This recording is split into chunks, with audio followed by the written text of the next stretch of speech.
ಇವರ ಸಾಧನೆಯನ್ನ ಗುರುತಿಸಿ ಹಲವಾರು ಸಂಘ ಸಂಸ್ಥೆಗಳು ಕೂಡ ಗೌರವವನ್ನ ನೀಡಿದ್ದಾವೆ. ಮುಖ್ಯವಾಗಿ ಇವರ ಜನಪ್ರಿಯ ಕಾರ್ಯಕ್ರಮಗಳಲ್ಲಿ ಅಮೃತ ಸಿಂಚನ ಅನ್ನುವಂತ ವಚನಗಳನ್ನ ಆಧರಿಸಿ ನಿರ್ದೇಶಿಸಿದ ಕಾರ್ಯಕ್ರಮ, ಮತ್ತೊಂದು ಕನ್ನಡದ ಕಣ್ಮಣಿ ಎನ್ನುವಂತ ಕಾರ್ಯಕ್ರಮ, ದಾಸಾಮೃತ, ಲೋಕೋಕ್ತಿ, ಕ್ಷೇತ್ರಜ್ಞನ ಪದಗಳು, ಹಾಗೆ ಅರಿವಿನ ಗುರು ಅಲ್ಲಮ್ಮನ ಕುರಿತ ಕಾರ್ಯಕ್ರಮಗಳು ಬಹಳ ಜನಪ್ರಿಯವಾದ ಕಾರ್ಯಕ್ರಮಗಳಾಗಿ ಕರ್ನಾಟಕದ ಜನರ ಮನೆಯಲ್ಲಿ ಎಲ್ಲರ ಮನಸ್ಸಿನಲ್ಲಿ ನೆಲೆಸಿರುವಂತಹ ಕಾರ್ಯಕ್ರಮಗಳು. ಇವರು ಇಂದಿನ ಕಾರ್ಯಕ್ರಮದಲ್ಲಿ ನಮಗೆ ಗಮಕವನ್ನ ನಡೆಸಿಕೊಳ್ಳಿಕ್ಕೆ ಆಗಮಿಸಿರುವುದು ಬಹಳ ಸಂತಸದ ವಿಷಯ. ಇವರನ್ನ ತಮ್ಮೆಲ್ಲರ ಪರವಾಗಿ ನಾನು ಈ ಕಾರ್ಯಕ್ರಮಕ್ಕೆ ಪ್ರೀತಿಪೂರ್ವಕವಾಗಿ ಸ್ವಾಗತಿಸ್ತೇನೆ. ಮತ್ತೆ ಈ ದಿನ ವ್ಯಾಖ್ಯಾನವನ್ನ ಮಾಡಲಿರುವಂತವರು ನಿಮ್ಮೆಲ್ಲರಿಗೂ ಚಿರಪರಿಚಿತರಾಗಿರುವಂತ ಡಾಕ್ಟರ್ ಶುಭಶ್ರೀ ಪ್ರಸಾದ್ ಮೇಡಮ್ ಅವರು. ಮೂಲತಃ ಬ್ಯಾಂಕ್ ಉದ್ಯೋಗಿಯಾಗಿರುವಂತಹ ಇವರು ಪ್ರವೃತ್ತಿಯಲ್ಲಿಯೂ ಕೂಡ ಕವಯತ್ರಿಯಾಗಿ, ಲೇಖಕಿಯಾಗಿ, ಉತ್ತಮ ನಿರೂಪಕಿಯಾಗಿ ಜಿಲ್ಲೆಯಾದ್ಯಂತ ಗುರುತಿಸಿಕೊಂಡಿರುವಂತವರು. ಕನ್ನಡ MA ಪದವಿಯನ್ನ ಪಡೆಯುವುದರ ಜೊತೆಗೆ ಆ ಡಾಕ್ಟರೇಟ್ ಪದವಿಯನ್ನು ಕೂಡ ಪಡ್ಕೊಂಡು ಈಗಾಗಲೇ 11 ಕೃತಿಗಳನ್ನ ಪ್ರಕಟಿಸಿದ್ದಾರೆ. 2500ಕ್ಕೂ ಹೆಚ್ಚು ಕಾರ್ಯಕ್ರಮಗಳನ್ನ ನಿರೂಪಣೆಯನ್ನ ಮಾಡಿದ್ದಾರೆ. ರಾಜ್ಯ ರಾಷ್ಟ್ರ ಮಟ್ಟದ ಕವಿಗೋಷ್ಠಿಗಳಲ್ಲಿ ಕವನ ವಾಚನ ಮಾಡಿದ್ದಾರೆ. ಈ ದಿನದ ಒಂದು ವ್ಯಾಖ್ಯಾನ ಕಾರ್ಯಕ್ರಮದಲ್ಲಿ ಅವರು ಕೂಡ ಭಾಗಿಯಾಗಿರೋದು ನಮ್ಮೆಲ್ಲರಿಗೂ ಸಂತಸವನ್ನು ಉಂಟು ಮಾಡಿದೆ. ಅವರನ್ನು ಕೂಡ ತಮ್ಮೆಲ್ಲರ ಪರವಾಗಿ ನಾನು ಈ ಕಾರ್ಯಕ್ರಮಕ್ಕೆ ಪ್ರೀತಿಪೂರ್ವಕವಾಗಿ ಸ್ವಾಗತಿಸ್ತೇನೆ. ವಿಶೇಷ ಅಂದ್ರೆ ಈ ದಿನದ ನಮ್ಮ ಕಾರ್ಯಕ್ರಮದಲ್ಲಿ ಡಾಕ್ಟರ್ MS ಮೂರ್ತಿ ಸರ್ ಅವರು ಭಾಗಿಯಾಗಿರೋದು ಬಹಳ ಸಂತಸ. ಅಂತಾರಾಷ್ಟ್ರೀಯ ಚಿತ್ರ ಕಲಾವಿದರು, ಕರ್ನಾಟಕ ಲಲಿತಾ ಕಲಾ ಅಕಾಡೆಮಿಯ ಅಧ್ಯಕ್ಷರಾಗಿ ಸೇವೆ ಸಲ್ಲಿಸಿರುವಂತವರು, ಬೆಂಗಳೂರನ್ನ ಕೇಂದ್ರವಾಗಿ ಇಟ್ಕೊಂಡು ಕೆಲಸ ಮಾಡ್ತಾ ಇರುವಂತಹ ರಾಷ್ಟ್ರೀಯ ಅಂತಾರಾಷ್ಟ್ರೀಯ ಮಟ್ಟದಲ್ಲಿ ಇವರ ಚಲನಚಿತ್ರಗಳು ಮಹತ್ವವನ್ನ ಪಡೆದಿವೆ, ಮಾನ್ಯತೆಯನ್ನ ಪಡ್ಕೊಂಡಿವೆ.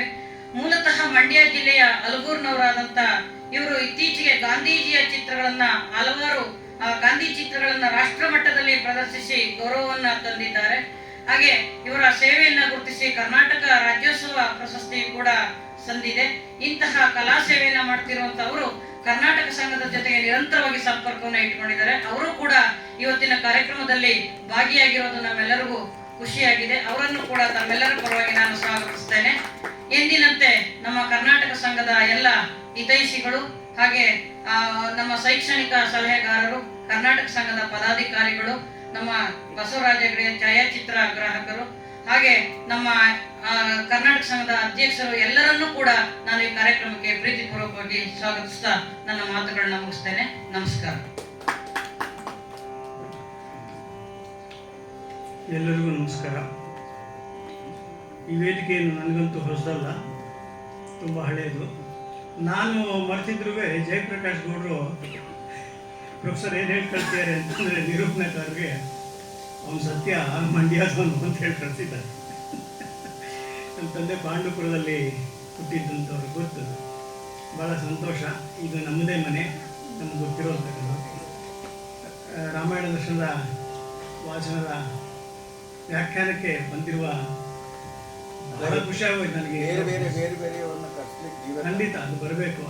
ಈ ಥರ ನರಳಿ ಬಾಸುರವ್ರ ಜೊತೆ ಮಾತಾಡಿದ್ವಿ ಇವತ್ತಾನೆ. ಈಗ ಮೇಡಮ್ ಅವರು ಪ್ರಾಸ್ತಾವಿಕ ನುಡಿಗಳನ್ನು ಕೆಲವು ಆಡ್ತಾ, ಅಂದರೆ ಕಾವ್ಯಕ್ಕೆ ಸಂಬಂಧಪಟ್ಟಿದ್ದು, ಸಂಘಕ್ಕೆ ಸಂಬಂಧಪಟ್ಟಿದ್ದಲ್ಲ. ಅದಾದಮೇಲೆ ನಾನು ವಾಚನ ಶುರು ಮಾಡ್ತೇನೆ. ಈಗ ಇವರು ಹೊಸದಾಗಿ ಇವತ್ತು ಅವಳು ಕವಿಯತ್ರಿ, ಲೇಖಕಿ, ವ್ಯಾಖ್ಯಾನಕಾರ್ತಿಯಾಗಿ ಇವತ್ತು ಇಂಟ್ರೊಡ್ಯೂಸ್ ಮಾಡಿದ್ದೀವಿ. ಶುಭಾರಂಭ. ಎಲ್ಲರಿಗೂ ನಮಸ್ಕಾರ. ಮೊದಲಿಗೆ ನನ್ನ ಮೇಲೆ ಭರವಸೆ ಇಟ್ಟು ವ್ಯಾಖ್ಯಾನಕ್ಕೆ ಅನುವು ಮಾಡಿಕೊಟ್ಟಂತಹ ಪ್ರೊಫೆಸರ್ ಜಯಪ್ರಕಾಶ್ ಗೌಡರಿಗೆ ಹಾಗೂ ಡಾಕ್ಟರ್ ರಾಮಕೃಷ್ಣ ಅವರಿಗೆ ನನ್ನ ವಂದನೆಗಳನ್ನು ತಿಳಿಸ್ತಾ ಆರಂಭ ಮಾಡ್ತೇನೆ. ಈ ದೇಶದ ಸಂಸ್ಕೃತಿ ಮತ್ತು ಸತ್ವ ಎರಡು ವಿಶ್ವಮಾನ್ಯ. ಕಲಿಯುವ ಮನಸ್ಸಿದ್ದವರಿಗೆ ಕಲಿಸುವ ದೇಶ ನಮ್ಮದು. ಅದಕ್ಕಾಗಿ ಏತದ್ದೇಶ ಪ್ರಸೂತಸ್ಯ ಸಕಾಶಾದಗ್ರಜನ್ಮನಃ ತ್ವಂ ಸ್ವಂ ಚರಿತ್ರಂ ಶಿಕ್ಷೇನಂ ಪೃಥಿವ್ಯೋಹಂ ಸರ್ವಮಾನವಾಹ ಅಂತ ಇಡೀ ಜಗತ್ತಿಗೆ ಕರೆ ಕೊಟ್ಟ ನೆಲ ನಮ್ಮದು. ನಾವು ಭಾರತೀಯರು ಹುಟ್ಟಿನಿಂದಲೇ ತತ್ವಜ್ಞಾನಿಗಳು. ಈ ದೇಶದ ಮಣ್ಣಿನಿಂದ ಅರಳಿದಂಥ ರಾಮಾಯಣ ಮತ್ತು ಮಹಾಭಾರತಗಳು ಎರಡು ತತ್ವಜ್ಞಾನದ ಮೇರು ಪ್ರತೀಕಗಳಾಗಿವೆ. ಈ ಎರಡೂ ಮಹಾಕಾವ್ಯಗಳು ಒಂದಿಲ್ಲೊಂದು ಆದರ್ಶಗಳನ್ನ ಎತ್ತಿ ಹಿಡಿತವೆ ಮತ್ತು ನಮ್ಮನ್ನು ಸರಿದಾರಿಯಲ್ಲಿ ನಡೆಯುವ ಹಾಗೆ ಮಾಡುತ್ತೆ. ಕುವೆಂಪು ಅವರ ಶ್ರೀರಾಮಾಯಣ ದರ್ಶನಂನಲ್ಲಿ ಮಹಾಕಾವ್ಯದ ಸಮಸ್ತ ಲಕ್ಷಣಗಳು ಸಮೃದ್ಧವಾಗಿ ಚಿತ್ರಿತವಾಗಿದೆ.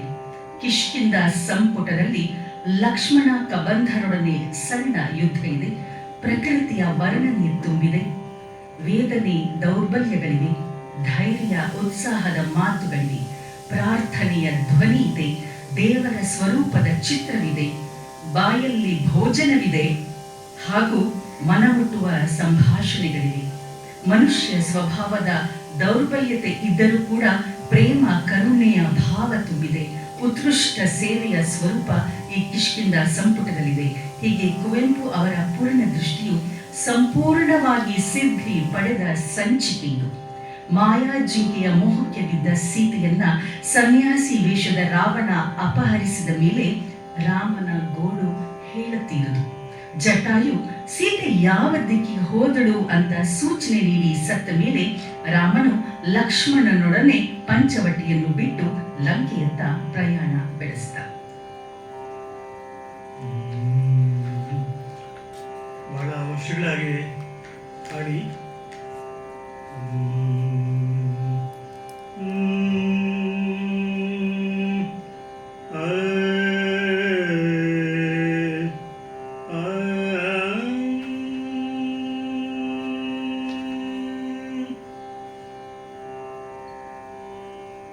ತೊಲಗಿತ ಲಕ್ಷ್ಮಣ ಆದಿನಂ ತೊಲಗಿತು ಕಳೆದುದು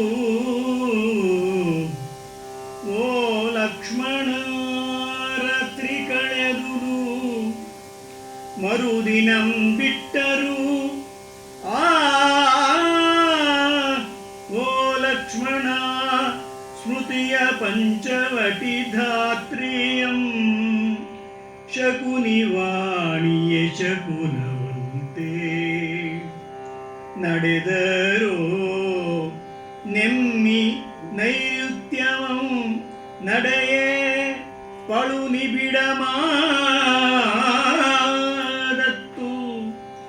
ಕಾಡುಗಳ್ ತಲೆ ಕರಂಗಿದತ್ತು ಕಟುವಾಯ್ದುದೈ ಝಿಲ್ಲಿಕಾ ಕಂಠಕೃತಿ ಕರ್ಕಶಂ ಬೆಬ್ಬಳಿಸಿ ಬೆದರೆ ಕಿವಿ ಗೂಗೈದುದಡವಿಯಂ ರವ ವಿಕೃತಿ ಮಂಗೆಟ್ಟವಕ್ಕಿಯ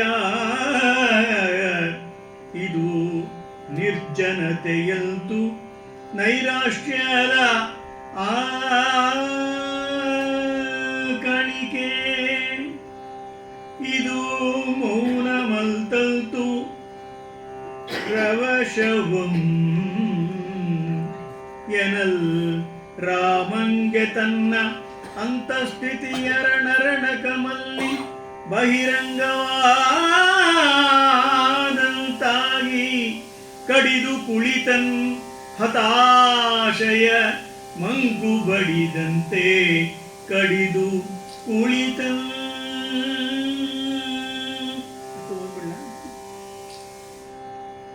ಏತಕೆಲ್ಲಿಗೆ ಎತ್ತ ಹೋಗುತ್ತಿಗೆವು ಆವಿಂತು ಸೌಮಿತ್ರಿ ಏತಕ್ಕೆ ದೇವಿ ಅನ್ವೇಷಣೆಗೆ ಆರವಳ್ ಆದೇವಿ ಎನ್ನುತ್ತೆ ನಗೆದೋರ್ದಣ್ಣ ಅಕ್ಷಿಯೊಳ್ ಬೆಳ್ಪನಲ್ಲದೆ ಮತ್ತೆ ಬೇರೇನು ಕಾಣದೆ ಆ ಲಕ್ಷ್ಮಣಂ ಬೇಡ ಬೇಡಣ್ಣಯ್ಯ ನಿನ್ನ ಚಲಧೈರ್ಯಮಂ ನಿರಾಶ್ಯ ಕೌತಣಂಗೆ ಅಯ್ಯದಿರ್ ನೆನೆ ಭರದ್ವಾಜ ಋಷ್ಯಾಶ್ರಮದ ದೃಶ್ಯಮಂ ವಜ್ರರೋಮನ ಚಿತ್ರಕೂಟಮಂ ಅತ್ರಿಯಂ ಅನುಸೂಯಂ ನೆನೆ ಅಗಸ್ತ್ಯಂ ಗುರುದೇವನಂ ಬಗೆಗೆ ತಾರಯ್ಯ ವಿಶ್ವಾಮಿತ್ರ ಮಂತ್ರಮಂ ನಿನ್ನ ಮೈಮೆಯ ನಿನ್ನ ಮರೆವೆಯೇನ್ ತನಗೆ ತಾಂ ನಿಂದೆ ಎಪ್ಪುದೆ ಕುಂದುಕೊಂಡಂತೆ ನನ್ನನು ಕೊಂದಂತೆ ನಿನ್ನ ಮಹಿಮೆಯ ನೆನಹು ನನಗಿಂತು ವಜ್ರವಜ್ಜವನಿತ್ತು ಚಿತ್ತ ಚಿತ್ತವನಿಚ್ಚು ಹೊರೆಯುತ್ತಿರೇ ನೀ ನಿಂತು ಕಳವಳಿಸುತ್ತಾಸೆಗೇಡಿನ ಕಿಬ್ಬಿಗುರುಳುವೆಯ ಚಂದ್ರಚೂಡನ ರುಂದ್ರ ಕೋದಂಡಮಂ ಮುರಿದು ಮೈಥಿಲಿಯ ನೊಲಿದ ಜಗದೇಕ ವೀರ ಹೇ ಲೋಕ ಸಂಗ್ರಹ ಶಕ್ತಿಯ ಅವತಾರ.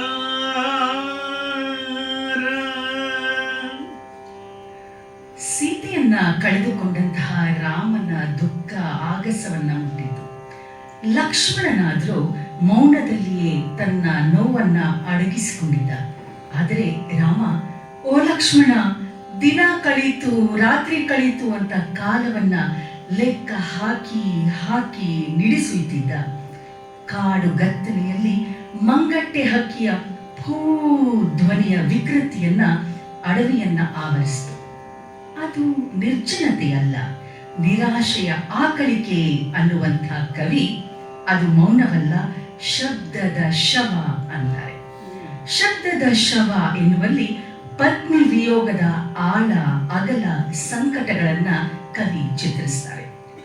ಈಗಿನ ಕಾಲದಲ್ಲಿ ಹೆಂಡತಿ ತವರಿಗೆ ಹೋದ್ರೆ ಸಾಕು, ಆರಾಮಾಗಿರಬಹುದು ಅನ್ನುವಂಥ ನೂರಾರು ಜೋಕುಗಳು ಹರಿದಾಡ್ತವೆ. ಈ ಕ್ಷಣದಲ್ಲಿ ನನಗೊಂದು ನೆನಪು. ಗಂಡ ಒಬ್ಬ ಲಾರಿ ಕಂಡ ತಕ್ಷಣ ಹೆದರ್ಕೊಳ್ತಿದ್ದಂತೆ. ಸ್ನೇಹಿತ ಯಾಕೆ ಅಂತ ಕೇಳಿದ. 2 ತಿಂಗಳಾಯ್ತು 3 ತಿಂಗಳಾಯ್ತು ಅವನು ಉತ್ತರ ಕೊಡ್ಲಿಲ್ಲ. ಯಾವಾಗ ಲಾರಿ ನೋಡಿದ್ರು ನಾನು ಹೆದರ್ಕೊಳ್ತಿದ್ದ. ಒಂದ್ ದಿವಸ ಕೇಳೇ ಬಿಟ್ಟ, ಯಾಕೆ ಹೆದರ್ತೀಯ ಅಂತ. ಒಂದ್ ದಿವಸ ನಾನು ನನ್ನ ಹೆಂಡತಿ ಹೋಗುವಾಗ ಲಾರಿಯವನು ನನ್ನ ಹೆಂಡತಿಯನ್ನ ಅಪಹರಿಸ್ಬಿಟ್ಟಿದ್ದ. ಲಾರಿ ನೋಡಿದಾಗ್ಲೆಲ್ಲ ಎಲ್ಲಿ ನನ್ನ ಹೆಂಡತಿಯನ್ನ ವಾಪಸ್ ತಂದು ಬಿಡ್ತಾನೋ ಅಂತ ಭಯ ನನಗೆ ಅಂದನಂತೆ. ಈ ತರ ಜೋಕುಗಳಿರುವಾಗ ರಾಮ ತನ್ನ ಪತ್ನಿ ಸೀತೆಗಾಗಿ ಪರಿತಪಿಸುವಂಥ ಪರಿ ಅವರ ಅನುರೂಪ ದಾಂಪತ್ಯವನ್ನ ಎತ್ತಿ ಹಿಡಿಯುತ್ತೆ. ಹೀಗೆ ಸೀತೆ ಇಲ್ಲದೆ ಕಂಗಾಲಾಗಿ ಮರುಳುಗೊಂಡವನಂತೆ ಮಾತನಾಡುವ ರಾಮನನ್ನ ಕುರಿತು ಲಕ್ಷ್ಮಣ, ಬೇಡ ಬೇಡ ಅಣ್ಣಯ್ಯ, ನಿನ್ನ ಅಚಲ ಧೈರ್ಯವನ್ನ ನಿರಾಶೆಗೆ ಔತಣವಾಗಿಸಬೇಡ. ಭರದ್ವಾಜ ಆಶ್ರಮವನ್ನ ನೆನಪು ಮಾಡ್ಕೊ. ವಜ್ರರೋಮರ ಚಿತ್ರಕೂಟವನ್ನ, ಅತ್ರಿ, ಅನಸೂಯೆ, ಅಗಸ್ತ್ಯ, ಗುರುದೇವರನ್ನ ನೆನಪು ಮಾಡ್ಕೋ ಅಂತ ಹೇಳ್ತಾನೆ. ಇಲ್ಲಿ ಗುರು ಪರಂಪರೆ ನೀಡುವಂತಹ ಧೈರ್ಯವನ್ನ ಲಕ್ಷ್ಮಣ ಹೇಳ್ತಾನೆ. ಜೊತೆಗೆ ವಿಶ್ವಾಮಿತ್ರ ನೀಡಿದಂತಹ ವರವನ್ನ, ಮಂತ್ರವನ್ನ ಮನಸ್ಸಿಗೆ ತಂದುಕೋ. ನಿನ್ನ ಮಹಿಮೆಯನ್ನ ನೀನೇ ಮರಿತೀಯೇನು ಅಂತ ಪ್ರಶ್ನೆ ಮಾಡ್ತಾನೆ. ನಿನ್ನನ್ನು ನೀನು ನಿಂದಿಸಿಕೊಳ್ಳುವುದೇ ಆತ್ಮಹತ್ಯೆ, ಅದು ನಿನ್ನನ್ನು ಕೊಂದಂತೆ ಅಂತ ಹೇಳುವಂತಹ ಲಕ್ಷ್ಮಣನ ಮಾತು ಮಹಾಭಾರತದ ಒಂದು ಪ್ರಸಂಗವನ್ನ ನೆನಪಿಗೆ ತರುತ್ತೆ. ಅರ್ಜುನ ಯಾವುದೋ ಕಾರಣಕ್ಕಾಗಿ ತನ್ನ ಅಣ್ಣ ಧರ್ಮರಾಯನ ಮೇಲೆ ತುಂಬಾ ಸಿಟ್ಟುಗೊಳ್ತಾನೆ. ಕೊಂದೆ ಹಾಕ್ಬಿಡ್ತೀನಿ ಅಣ್ಣನ್ನ ಅಂತ ದೃಢ ನಿರ್ಧಾರ ಮಾಡಿ ಶಪಥಾನು ಮಾಡಿಬಿಡ್ತಾನೆ. ಆಮೇಲೆ ಸಿಟ್ಟಿಳಿದ ಮೇಲೆ ಗೊತ್ತಾಗುತ್ತೆ, ಅಯ್ಯೋ ಎಂಥ ಕೆಲಸ ಮಾಡಿದೆ ನಾನು, ಅಣ್ಣನ್ ಕೊಂದು ಬಿಡ್ತೀನಿ ಅನ್ನಲ್ಲ, ಅಯ್ಯೋ ಅಣ್ಣನನ್ನ ಕೊಲ್ಲುವ ಬದಲು ನನ್ನನ್ನು ನಾನೇ ಕೊಂದುಕೊಳ್ತೀನಿ ಅಂತಾನೆ. ಆದ್ರೆ ಅವ್ರ ಜೊತೆಗಿದ್ದವ್ರು ಯಾರು? ಅವರನ್ನ ಸದಾ ಕಾಪಾಡುವಂತಹ ಶ್ರೀ ಕೃಷ್ಣ ಪರಮಾತ್ಮ. ಅವನು ತುಂಬಾ ಜಾಣ. ಅವನು ಒಂದು ಮಾತು ಹೇಳ್ತಾನೆ, ನೋಡು, ಎಲ್ಲರೆದುರು ವೃದ್ಧ ದೊಡ್ಡವರನ್ನ ನಿಲ್ಲಿಸಿದ್ರೆ ಅವರನ್ನ ಕೊಂದ ಹಾಗೆ. ಹಾಗಾಗಿ ನೀನು ಧರ್ಮರಾಯನನ್ನ ಸಭೆಯಲ್ಲಿ ಎಲ್ಲರ ಎದುರು ಚೆನ್ನಾಗಿ ಬೈದು ಬಿಡು, ಅವನನ್ನ ಕೊಂದ ಹಾಗೆ ಅಂತ. ಸದ್ಯ ಯಾವುದೋ ಒಂದು ಪರಿಹಾರ ಮಾರ್ಗ ಸಿಕ್ತಲ್ಲ ಅಂತ ಅರ್ಜುನ ಅಣ್ಣನನ್ನ ನಿಂದಿಸ್ಬಿಡ್ತಾನೆ. ಅದಾದ್ಮೇಲೆ ಅವನಿಗೆ ಮತ್ತೆ ಪಶ್ಚಾತ್ತಾಪವಾಗುತ್ತೆ. ಹಿರಿಯನಾದ ಅಣ್ಣನನ್ನ ಎಲ್ಲೆದ್ರು ನಿಂದಿಸ್ಬಿಟ್ನಲ್ಲ, ಇದಕ್ಕೆ ಪ್ರಾಯಶ್ಚಿತ್ತವಾಗಿ ನಾನು ಆತ್ಮಹತ್ಯೆ ಮಾಡ್ಕೊಳ್ತೀನಿ ಅಂತ ಹೇಳ್ತಾನೆ. ಆಗಲೂ ಕೃಷ್ಣನೇ ಧಾವಿಸಿ ಬರ್ತಾನೆ, ಪರಿಹಾರವನ್ನ ಸೂಚಿಸ್ತಾನೆ.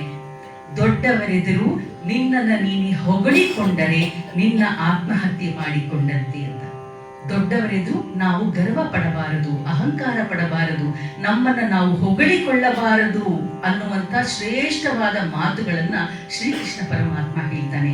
ಹಾಗೆ ಅರ್ಜುನ ಎಲ್ಲರೆದುರಿಗೂ ತನ್ನನ್ನು ಹೊಗಳಿಕೊಂಡು ಕೊಂದಂತೆ ಮಾಡಿಕೊಂಡು ಈ ಪಾಪಕ್ಕೆ ಪರಿಹಾರವನ್ನ ಮಾಡಿಬಿಡ್ತಾನೆ. ಅಂದ್ರೆ ಇಂಥ ಮಾತುಗಳೇ ರಾಮಾಯಣ ಮತ್ತು ಮಹಾಭಾರತವು ನಮಗೆ ನೀಡುವಂತಹ ದಾರಿದೀಪ. ಈ ಮಾತುಗಳನ್ನ ಲಕ್ಷ್ಮಣ ಹೇಳ್ತಾ ಅವನ ಅಗಾಧವಾದ ಶಕ್ತಿಯ ನೆನಪು ಮಾಡಿಕೊಳ್ತಾ, ನೀನು ಜಗದ ಏಕೈಕ ವೀರ, ವಿಶ್ವ ಕಲ್ಯಾಣಕ್ಕಾಗಿ ಅವತರಿಸಿದವನಲ್ವೇ ಅಂತ ಹೇಳ್ತಾನೆ.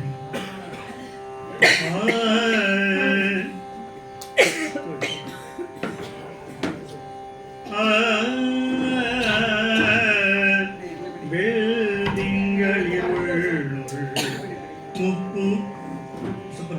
ಘಾಟ್ ಬಂತು ಅಲ್ಲಿಂದ. ಚೌವನಗ ಸುಖ ಒಂದು ಮಾಳ್ಕೆயும் ಮುದುಕೆ ಕಂಡೈ ಕನಸನಾಶ ಬರಿ ನಡು ರಾತ್ರಿ ಮುಗುಳು ನಗುತ್ತೆದ್ದು ಕುಳಿತಳ್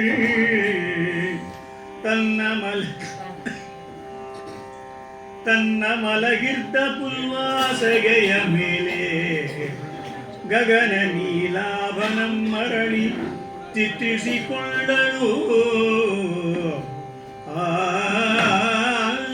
ಸ್ವಪ್ನ ದರ್ಶನದ ಶ್ರೀಮೂರ್ತಿಯಂ ಚಿತ್ರಿಸಿಕೊಂಡಳು.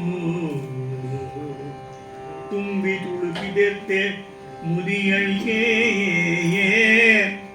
ಹರಿಸ ಉಕ್ಕುವ ಮೊಗಕ್ಕೆ ಸುಕ್ಕು ತೆರೆಯಾಗೆ ಉಳ್ಳಿನಾರತಿ ತೆರನ ಬೆಳ್ಳರನ ವಿರ್ದಲೆಯ ಬಚ್ಚು ಪಲ್ಲಲವಾಯ ಕಡುಬೆನ್ನ ಹಣ್ಮುದುಕಿ ಶಬರಜ್ಜಿ ನಡುಗಿ ನಡೆದಳ್.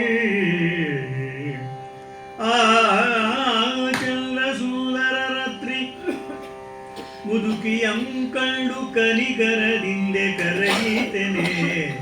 ತಿಂಗಳ್ ಬೆಳಕು ಚೆಲ್ಲಿ ಶಬರಿಯ ಕುಟೀರಮಂ ಸುತ್ತಲೆತ್ತಲು ಹಸರಿ ಹಬ್ಬಿದ ಹಸಲೆ ರಾಜಿಸಿತು. ಮುದುಕಿಯ ತಲೆಯ ಓಲೆ ತೃಣಮೌನಿತಾನಾಗಿ ತೃಷಿತ ದೃಷ್ಟಿಯ ನಟ್ಟಿ ನಿಸ್ಸೀಮಘಾಸ ಸೀಮಾವರ್ಣದ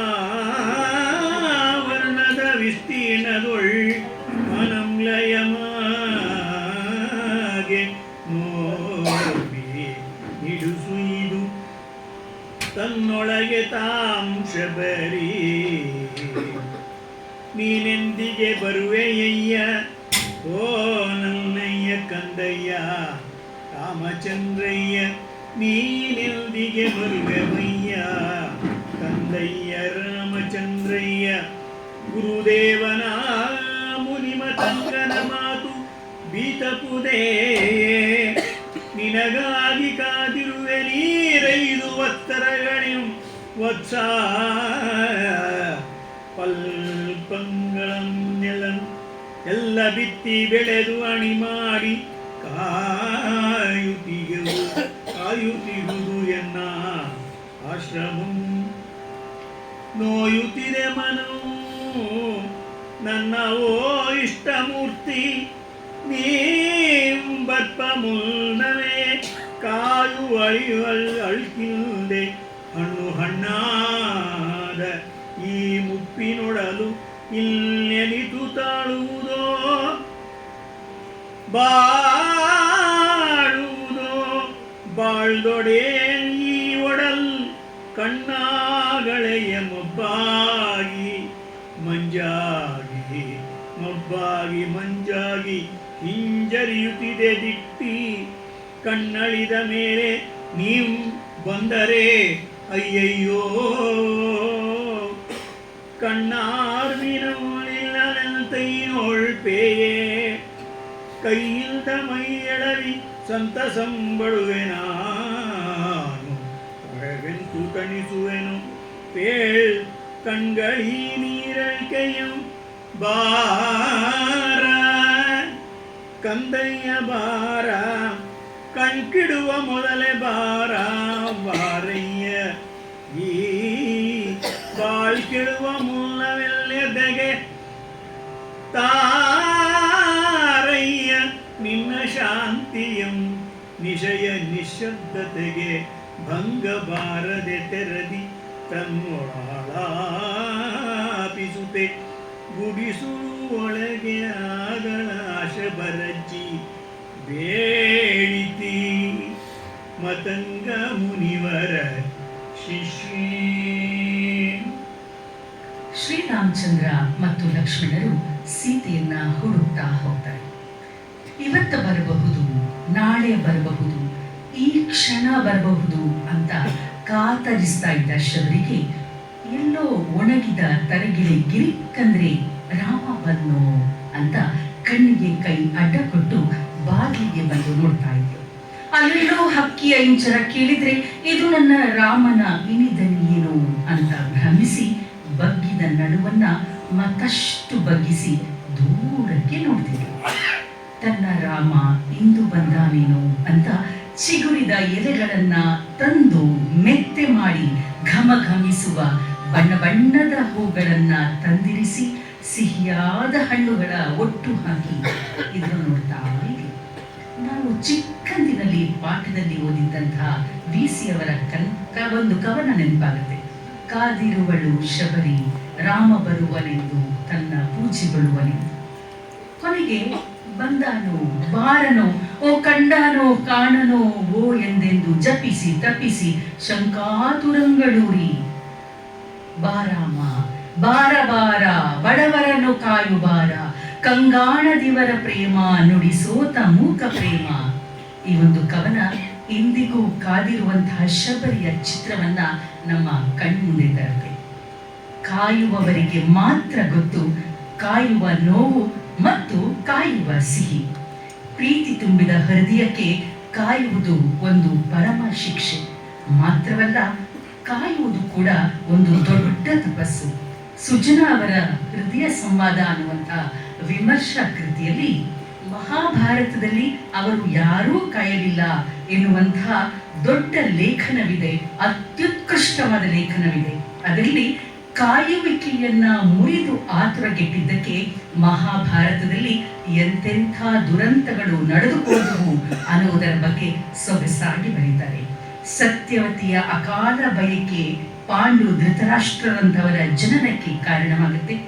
ಗಾಂಧಾರಿಯ ಸಹಜ ಈರ್ಷೆಯಿಂದ ಗರ್ಭಪಾತ ಮಾಡಿಕೊಂಡು ದುಷ್ಟ ಮಕ್ಕಳ ಜನನಕ್ಕೆ ಕಾರಣವಾಗ್ತಾಳೆ.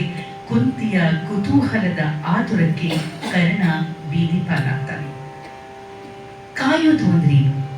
ಕಾಯೋದು ಅಂದ್ರೆ ನಿದ್ರಿಸುವುದು ಅಂತಲ್ಲ, ಅಭಾವ ಸ್ಥಿತಿ ಅಂತಾನೂ ಅಲ್ಲ. ಅದಕ್ಕೆ ಅತಿ ವಿರುದ್ಧವಾದ ಸದಾ ಜಾಗೃತವಾಗಿರುವ ಸ್ಥಿತಿ, ಕ್ರಿಯಾತ್ಮಕ ಭಾವಾತ್ಮಕ ಸ್ಥಿತಿ. ಬತ್ತಳಿಕೆಯ ಬಾಣ ಯಾವತ್ತೂ ನಿದ್ರಿಸೋದೇ ಇಲ್ಲ, ಹಾಗೆ ಮುನ್ನುಗ್ಗೋದಕ್ಕೆ ಅಂತ ತುಡಿತಾನೂ ಇರೋದಿಲ್ಲ. ಆದರೆ ಅದು ಸದಾ ಸನ್ನದ್ಧವಾಗಿರುತ್ತೆ. ಇಂತಹ ಕಾಯುವಿಕೆ ಕಾಯಕವೇ ಹೌದು, ತಪಸ್ಸೇ ಸರಿ. ಹೀಗೆ ತಪಸ್ಸಿನಂತೆ ರಾಮನಿಗಾಗಿ ಕಾದ ಶಬರಿ ಒಮ್ಮೊಮ್ಮೆ ನಿರಾಶೆಯಿಂದ ನೀನೆಂದಿಗೆ ಬರುವೆಯಯ್ಯ ಓ ನನ್ನಯ್ಯ ಕಂದಯ್ಯ ರಾಮಚಂದ್ರಯ್ಯ. ಗುರುದೇವ ಮತಂಗ ಮುನಿಯ ಮಾತು ಹುಸಿಯಾಗುವುದೇ? ವತ್ಸನೆ ನಿನಗಾಗಿ 10 ವರ್ಷಗಳಿಂದ ಕಾಯ್ತಾ ಇದ್ದೀನಿ. ನೀ ಬರೋದಕ್ಕೆ ಮೊದಲೇ ಈ ಶರೀರ ಎಲ್ಲಿ ಅಳಿದು ಹೋಗುತ್ತೋ ಅಂತ ಮನಸ್ಸು ನೋಯ್ತಾ ಇದೆ. ಹಣ್ಣು ಹಣ್ಣಾದ ಈ ಮುಪ್ಪಿನ ಒಡಲು ಇನ್ನೆಷ್ಟು ತಾಳತ್ತೆ, ಇನ್ನೆಷ್ಟು ಬಾಳತ್ತೆ. ಈ ದೇಹ ಉಳಿದ್ರೆ ಏನ್ ಬಂತು ಭಾಗ್ಯ. ಕಣ್ಣು ಈಗಾಗ್ಲೇ ಮಬ್ಬಾಗಿ ಮಂಜಾಗಿ ದೃಷ್ಟಿ ಹಿಂಜರಿತಿದೆ. ಅಯ್ಯಯ್ಯೋ, ನನ್ನ ಕಣ್ಣು ಹಾಳಾಗೋದ ಮೇಲೆ ನೀ ಬಂದ್ರೆ ನಾನು ಏನಪ್ಪ ಮಾಡ್ಲಿ? ನಾನು ನನ್ನ ಕಣ್ಣಿಗೆ ತೃಪ್ತಿ ಆಗುವಷ್ಟು ನಿನ್ನನ್ನು ನೋಡಬೇಕು. ಕಣ್ಣು ಮಬ್ಬಾದ ಮೇಲೆ ಬಂದ್ರೆ ಹೇಗೆ ನೋಡ್ಲಿ? ಕೈಯಿಂದ ಮೈಯನ್ನ ತಡವಿ ಸಂತೋಷ ಪಡ್ತೀನಿ ನಿಜ, ಆದರೆ ಕಣ್ಣಿನ ಈ ಬಾಯಾರಿಕೆಯನ್ನ ಹೇಗೆ ತಣಿಸೋದಕ್ಕೆ ಸಾಧ್ಯ ಹೇಳು ಅಂತ ಬೀಳ್ತಾರೆ. ಕಣ್ಣು ಕೆಡುವ ಮೊದಲೇ ಬಾರಯ್ಯ, ಈ ಬಾಳು ಕೆಡುವ ಮೊದಲೇ ನಿನ್ನ ಶಾಂತಿಯನ್ನ ಎನ್ನ ಎದೆಗೆ ತಾರಯ್ಯ ಅಂತ ಗೋಗರ್ತ್ಕೊಳ್ತಾರೆ. ಕಣ್ಣಿನ ಬಾಯಾರಿಕೆ ಅನ್ನುವಂಥ ಪದ ಪ್ರಯೋಗ ಇಲ್ಲಿ ಬಹು ವಿಶಿಷ್ಟವಾಗಿದೆ. ಸಾಮಾನ್ಯವಾಗಿ ಬಾಯಾರಿಕೆ ಅಂತ ಹೇಳೋದು ನೀರಡಿಕೆ ಅನ್ನುವ ಅರ್ಥದಲ್ಲಿ, ಇಲ್ಲಿ ತೃಪ್ತಿ ಎನ್ನುವಂಥ ಅರ್ಥದಲ್ಲಿ ಪ್ರಯೋಗಿಸಿರೋದು ಶಬರಿಯ ಕಾತರತೆಯನ್ನ ಪ್ರೀತಿಯನ್ನ ಬಿಂಬಿಸುವಲ್ಲಿ ಯಶಸ್ವಿಯಾಗಿದೆ. ಹಾಗೆ ನೋಡಿದ್ರೆ ಈ ದೃಷ್ಟಿಯಲ್ಲಿ ಪಂಚೇಂದ್ರಿಯಗಳಿಗೂ ಬಾಯಾರಿಕೆ ಆಗುತ್ತೆ. ಕೈಯಿಂದ ಮೈ ತಡವಿ ಸಂತೋಷ ಪಡ್ತೀನಿ ಅಂತ ಶಬರಿ ಹೇಳುವಾಗ ಸ್ಪರ್ಶದಿಂದ ಕೂಡ ಅಂತಹ ಸಂತೋಷ ಸಿಗತ್ತೆ ಅಂತ ಶಬರಿ ಹೇಳ್ತಾಳೆ. ಆದರೆ ಅಷ್ಟರಿಂದಲೇ ಪೂರ್ಣ ತೃಪ್ತಿ ಸಾಧ್ಯವಿಲ್ಲ. ಹಾಗಾಗಿ ಕಣ್ಣುಗಳಿಗೂ ಅಂತಹ ಸೌಭಾಗ್ಯ ಬೇಕು ಎನ್ನುವಂತಹ ಭಾವ ಇಲ್ಲಿ ವ್ಯಕ್ತವಾಗಿದೆ. ഇരുളഴിതുതു ഇരുളു അളിതുതു ഉഷെ മൂടിತು ഇരുಳು ಅಳಿದುದು ಉಷೆ ಮೂಡಿತು ಒಯ್ಯನೆಯ ಬೆಳಗ ಬಿಲ್ಲೆತ್ತರದ ಕರಡ ಬಿತ್ತರದ ಬಯಲ್ ಮಿಳಿರ್ತತ್ತು ಕುಳಿರ್ಪನಿಗಳಿಂದೇ ಕುರುಗೆಮೆಗಳಂ ಕೋಲ್ದು ಮಾತಂಗಿಗೊಲೆ ಅಸಲೆಯಂ ಪಾರ್ದುದೆನೆ ನಿಡುಬಯಸಿ ನಿಡುಸುಯಿರು ഇരുവരും ഒന്നുകൂടി മുതുകികേം കളവളം മുതുകികേം കളവളം ഏಕೆ ತಲ್ಲಣಂ ಏಕೆ ಉಲ್ಲಸಂ ಒಳವಗುವಳೆಲೆವನೆಗೆ ಎಲ್ಲ ಕ್ರಿಯಾಪದಗಳ ಮುಗಿ ಒಳವಗುವಳೆಲೆವನೆಗೆ ಏನು ಆತರ ಏನು ಕಾತರ ರಾಮ ಯಾವಾಗ ಬರ್ತಾನೋ ಹೇಗೆ ಬರ್ತಾನೋ ಒಂದು ಗೊತ್ತಿಲ್ಲ. ಒಳವಗುವಳೆಲೆವನೆಗೆ ವೈಕನೆಯೇ ಹೊರ ಚಿಮ್ಮಿ ನಿಂತು ನೋಡುವಳ್ ಎನಿತೋ ಕಾಲಂ ನಿಂತು ನೋಡುವಳ್ ಆ ಭುವಿಯ ಬೈತಲೆಯಂತೆ ಬಯಲ ನಡು ನಿಡು ಪರಿದು ಸವೆದ ಕಾಲ್ದಾರಿ ಕೀಳ್ವಟ್ಟೆಯಂ ತನ್ನೊಳಗೆ ಗುಣಗುವಳ್. ತುಂಬ ಚೆನ್ನಾಗಿ ಬರೆದಿದ್ದಾರೆ.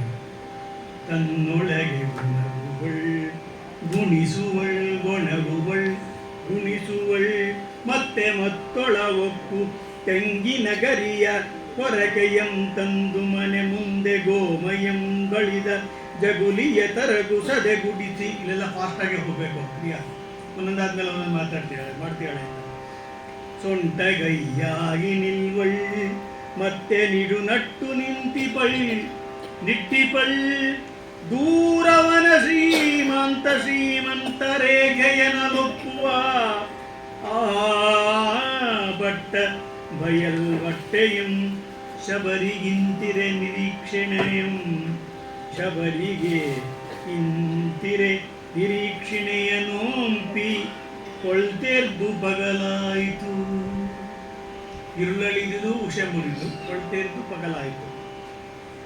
ಬಾಂಗಾವಲಿಯ ಮಧ್ಯ ಕಿರಣ ರವಿತಂ ಬೆಳ್ಳಿ ಹನಿಯಾಗಿ ಕರೆದುದು ಬಿಸಿಲ ಕೆಂಬೇಗೆಯಂ ಹುಲ್ಗಾವಲಿನ ನಡುವೆ ಮುದುಕಿಯೇ ಕಣ್ಣಿಗಾರೋ ಬರ್ಪಂತೆ ಒಲ್ ಭ್ರಾಂತಿ ನಿಂತಳ್ ಶಬರಿ ಡೊಂಕಾಗಿ ಕಟಿಗೊಂದು ಕೈಯಾಗಿ ಪಣೆಗೊಂದು ಕೈಯೆತ್ತಿ ಸುರ್ಪುತಾ ಪುರ್ಪಿನ ತೋಲ್ಗೆ ತೆರೆಗಳ ನೊಡಚ್ಚಲ್ಕೆ ನೋಡಿದಳ್ ಹೇಗೆ ನೋಡಿದ್ಲು.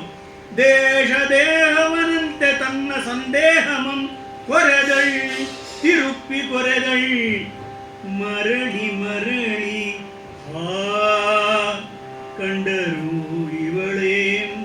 ಕಂಡರಿವಳೇಂ ಶಬರಿ ರಾಮ ಲಕ್ಷ್ಮಣರ ಆ ದುಸ್ಥಿತಿಯ ವೇಷದಲ್ಲಿ. ഇരുಳು ಕಳೆದು ಉಷೆ ಮೂಡ್ತು. ನಿಧಾನವಾಗಿ ಬೆಳಕಾಯಿತು. ದಟ್ಟವಾದ ಕೂದಲುಳ್ಳ ರೆಪ್ಪೆಯನ್ನ ಹೋಲ್ತಾ ಇದ್ದಂತಹ ಬಿಲ್ಲಿನ ಎತ್ತರದ ಕರಡು ಹುಲ್ಲು ವಿಸ್ತಾರವಾದ ಬಯಲಿನಲ್ಲಿ ಹಿಮ ಬಿಂದುವಿನಿಂದ ತೂಗಿ ತೊನೆದಾಡ್ತಾ ಇತ್ತು. ಅದು ಶಬರಿಯ ಹಾಗೆಯೇ ರಾಮನ ಬರುವಿನ ನಿರೀಕ್ಷೆಯನ್ನ ಬಯಸಿ ಅವಳ ನಿಟ್ಟುಸಿರಿನ ಜೊತೆಯಲ್ಲಿ ನಿಟ್ಟುಸಿರು ಬಿಡ್ತಾ ಇದೆಯೇನೋ ಅನ್ನುವ ಹಾಗೆ ಕಾಣ್ತಾ ಇತ್ತು. ವೃದ್ಧೆಗೆ ಕಳವಳವೇನು, ತಲ್ಲಣವೇಕೆ, ಈ ಉಲ್ಲಾಸವೇಕೆ? ಎಲೆ ಮನೆಯ ಒಳಕ್ಕೆ ಹೋಗ್ತಾಳೆ. ತಕ್ಷಣ ಎಲ್ಲಿ ರಾಮ ಬಂದ್ಬಿಡ್ತಾನೋ ಅಂತ ಹೊರಕ್ಕೆ ಚಿಮ್ಮಿ ನಿಲ್ತಾಳೆ. ಎಷ್ಟೋ ಕಾಲದಿಂದ ಭುವಿಯ ಬೈತಲೆಯ ಹಾಗೆ ಬಯಲಿನ ನಡುವೆ ನೇರವಾಗಿ ಹರಿದು ಸವೆದ ಕಾಲು ಹಾದಿಯ ಕೆಳಗಿನ ದಾರಿಯನ್ನ ನೋಡ್ತಾಳೆ. ತನ್ನೊಳಗೆ ಗುಣಕೊಳ್ತಾಳೆ. ಮತ್ತೆ ಒಳಗೆ ಹೋಗ್ತಾಳೆ. ಅಲ್ಲಿ ರಾಮ ಬಂದ್ಬಿಟ್ಟಾಗ ನನ್ನ ಮನೆ ಕಸವಾಗಿರುತ್ತೋ ಅಂತ ಹೇಳಿ ಪೊರಕೆಯನ್ನ ತೆಗೆದುಕೊಂಡು ಕಸವನ್ನ ಗುಡಿಸಿ ಗೋವಿನ ಸಗಣಿಯಿಂದ ಸಾರಿಸಿ ಜಗುಲಿಯ ಮೇಲಿದ್ದ ತರಗನ್ನ ಗುಡಿಸಿ ಎಸಿತಾಳೆ. ಸೊಟ್ಟಗೈಯಾಗಿ ನಿಲ್ತಾಳೆ. ಈ ಸೊಟ್ಟಗೈ ಎನ್ನುವಂತಹ ಪದ ಎಷ್ಟು ವಿಶಿಷ್ಟವಾಗಿ ಕಾಣುತ್ತೆ ಅಂದ್ರೆ, ಯಾರದಾದರೂ ನಿರೀಕ್ಷೆಯಲ್ಲಿದ್ದಾಗ ಕಣ್ಣಿಗೆ ಕೈ ಅಡ್ಡವನ್ನ ಇಡ್ತೇವೆ, ದೂರದಲ್ಲಿ ಬಂದ್ರೇನೋ ಅಂತ ಸೊಂಟದ ಮೇಲೆ ಕೈ ಇಟ್ಕೊಂಡು ಬಗ್ಗಿ ನೋಡುವಂತಹ ಒಂದು ಶಬರಿಯ ಚಿತ್ರವನ್ನ ಕುವೆಂಪು ಅವರು ಬಹಳ ಚೆನ್ನಾಗಿ ಕಟ್ಟಿಕೊಡ್ತಾರೆ. ಶಬರಿಗೆ ಈ ರೀತಿಯ ನಿರೀಕ್ಷೆಯ ವ್ರತ ಇರೋದು ಹಗಲು ಏರಿ ಹೊತ್ತು ಏರಿ ಹಗಲಾಯಿತು. ಮುದುಕಿಯ ಕಣ್ಣಿಗೆ ಆ ಹುಲ್ಲುಗಾವಿಲ ನಡುವೆ ಯಾರೋ ಬರ್ತಿದ್ದಾರೆ ಅಂತ ಭ್ರಮೆ ಕೂಡ ಆಯಿತು. ಶಬರಿ ಮತ್ತೆ ಡೊಂಕಾಗಿ ನಿಲ್ತಾಳೆ. ಸೊಂಟದ ಮೇಲೆ ಒಂದು ಕೈ ಇಟ್ಕೊಂಡು ಹಣೆಗೊಂದು ಕೈ ಎತ್ತಿ ಹುಬ್ಬಿನ ಚರ್ಮಕ್ಕೆ ಸುಕ್ಕುಗಳು ಇನ್ನಷ್ಟು ಸುಕ್ಕಾಗುವ ಹಾಗೆ ಕಾಣ್ತಾ ಇದ್ದಾಳೆ. ಕಣ್ಣು ಮೊಳೆಯನ್ನ ಕೀಲು ಮಾಡಿ ದೇಶ ದೇಹವನ್ನು ಜೊತೆಗೆ ತನ್ನ ಸಂದೇಹವನ್ನ ಕೂಡ ಕೊರೆದ್ಲು. ತಿರುಗಿಸಿ ಮತ್ತೆ ಮತ್ತೆ ಕೊರಿತಾಳೆ. ರಾಮ ಲಕ್ಷ್ಮಣರನ್ನ ಈ ದುಸ್ಥಿತಿಯ ವೇಷದಲ್ಲಿ ಶಬರಿ ಕಂಡು ಹಿಡಿಯೋದಕ್ಕೆ ಸಾಧ್ಯನಾ? ಇಲ್ಲಿ ಕುವೆಂಪು ಅವರು ನಿರೀಕ್ಷೆ ಕೂಡ ಒಂದು ವ್ರತ ಅಂತ ಹೇಳ್ತಾರೆ. ಶಬರಿಯದ್ದು ಮಮತೆಯ ವ್ರತ, ಪ್ರೀತಿಯ ವ್ರತ. ಎಷ್ಟು ಕಳವಳವಿದ್ರೂ ಕೂಡ, ತಲ್ಲಣ ಇದ್ರೂ ಕೂಡ ಶಬರಿಯ ನಿರೀಕ್ಷೆಯಲ್ಲಿ ಒಂದಿನಿತೂ ಅನುಮಾನವಿರಲಿಲ್ಲ. ಯಾವಾಗ ಪ್ರೀತಿಯ ಒಂದು ಬುನಾದಿ ಭದ್ರವಾಗಿರುತ್ತೋ ಅಲ್ಲಿ ಅನುಮಾನಕ್ಕೆ ಆಸ್ಪದನೆ ಇರೋದಿಲ್ಲ ಅನ್ನುವುದಕ್ಕೆ ಇದೊಂದು ಸ್ಪಷ್ಟವಾದ ಉದಾಹರಣೆ. ಆಕೆನೇ ಹೇಳಿದ ಹಾಗೆ ದೂರದ ತನಕ ದೃಷ್ಟಿ ಹಾಯಿಸಿ ನೋಡುವಷ್ಟು ನಿರೀಕ್ಷೆಯ ತಪನೆ ಆಕೆನಲ್ಲಿತ್ತು. ವಯಸ್ಸು ಅನ್ನೋದು ಕೇವಲ ಅಂಕಿಗಳ ಆಟ ಅಷ್ಟೇ. ಮನಸ್ಸಿದ್ರೆ ಮಾರ್ಗ ಅನ್ನೋ ಹಾಗೆ ಆಕೆ ಮನೆಯನ್ನ ರಾಮನಿಗಾಗಿ ಪ್ರತಿನಿತ್ಯ ಶುಚಿ ಮಾಡಿರ್ತಾ ಇದ್ಲು. ಆ ಕೆಲಸದಲ್ಲಿ ಅವಳು ಪುಟ್ಟ ಹುಡುಗಿನೇ ಆಗ್ಬಿಡ್ತಿದ್ಲು. ಉತ್ಸಾಹ ಇದ್ರೆ ಯಾವ ವಯಸ್ಸು ಅಡ್ಡಿಯಲ್ಲ ಸಾಧನೆಗೆ ಅನ್ನೋದಕ್ಕೆ ಇದೊಂದು ದೊಡ್ಡ ಉದಾಹರಣೆಯಾಗಿ ನಿಲ್ಲುತ್ತೆ. 60 ವರ್ಷ ಆದ್ಮೇಲೆ ಕೂಡ PhD ಮಾಡಿದ ಹಿರಿಯರೊಬ್ಬರನ್ನ ನಾನು ವೈಯಕ್ತಿಕವಾಗಿ ಬಲ್ಲೆ. ಇಂಥ ಅನೇಕರು ಚಿಕ್ಕ ವಯಸ್ಸಿನವರಿಗೆ ಪ್ರೇರಕರಾಗಿ ನಿಲ್ಲುವಂತಹ ಶಕ್ತಿಗಳು. ಶಬರಿಯಿಂದ ನಾವು ಕಲಿಬೇಕಾಗಿದ್ದು ಕೂಡ ಇದನ್ನೇ. ನಿರೀಕ್ಷೆಯಲ್ಲಿನ ತಾಳ್ಮೆ, ಕಾಯುವಿಕೆಯಲ್ಲಿನ ಸಹನೆ. ಗೊರಕೆ ಹೊಡಿತಾರೆ ಅಂತನೋ, ಬೈದ್ರು ಅಂತನೋ, ಮೊಬೈಲ್ನಲ್ಲಿ ಮೊಬೈಲ್ ನೋಡ್ಬೇಡ ಅಂತ ತಂದೆ ತಾಯಿ ಹೇಳಿದ್ರು ಅಂತ ಡೈವರ್ಸ್ ಆಗುವಂಥ, ಆತ್ಮಹತ್ಯೆ ಮಾಡಿಕೊಳ್ಳುವಂಥ ಈ ಕಾಲದಲ್ಲಿ ಸಹನೆಯ ಪ್ರತಿರೂಪವಾದ ಶಬರಿ, ಅನುರೂಪ ಅನುರಾಗದ ದ್ಯೋತಕವಾದ ಶ್ರೀರಾಮ ಹಾಗೂ ಕುಟುಂಬದಲ್ಲಿ ಒಬ್ಬರಿಗೊಬ್ಬರು ಸಹಕಾರಕ್ಕಾಗಿ ಒತ್ತೆಯಾಸೆಯಾಗಿ ನಿಲ್ಲಬೇಕು ಅನ್ನೋದಕ್ಕೆ ಲಕ್ಷ್ಮಣ ಮಾದರಿಯಾಗಿ ನಿಲ್ತಾರೆ. ವಯೋಸಹಜ ವೃದ್ಧೆ ಶಬರಿ ರಾಮ ಲಕ್ಷ್ಮಣರನ್ನ ರಾಜಕುಮಾರರ ವೇಷದಲ್ಲಿ ನಿರೀಕ್ಷೆ ಮಾಡಿದ್ರು. ಕಾಡಿನಲ್ಲಿ ಅಲೆದು ಅಲೆದು ದುಸ್ಥಿತಿಯಲ್ಲಿದ್ದ ಇವರನ್ನ ಆಕೆ ಕಂಡುಹಿಡಿಯೋದಕ್ಕೆ ಸಾಧ್ಯನಾ? ಭಗವದಾಗಮನಮೇಂ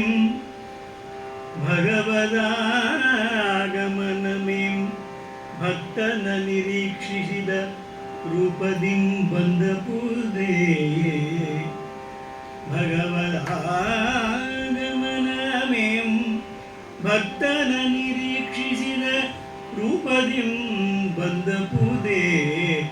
ಸುಖದ ಆಶಿಸಲ್ ದುಃಖದೊಲ್ಮೈದೋರಿ. ಸುಖದವಲ್ ಆಶಿಸಲ್ ದುಃಖದೊಲ್ ಮೈದೋರಿ.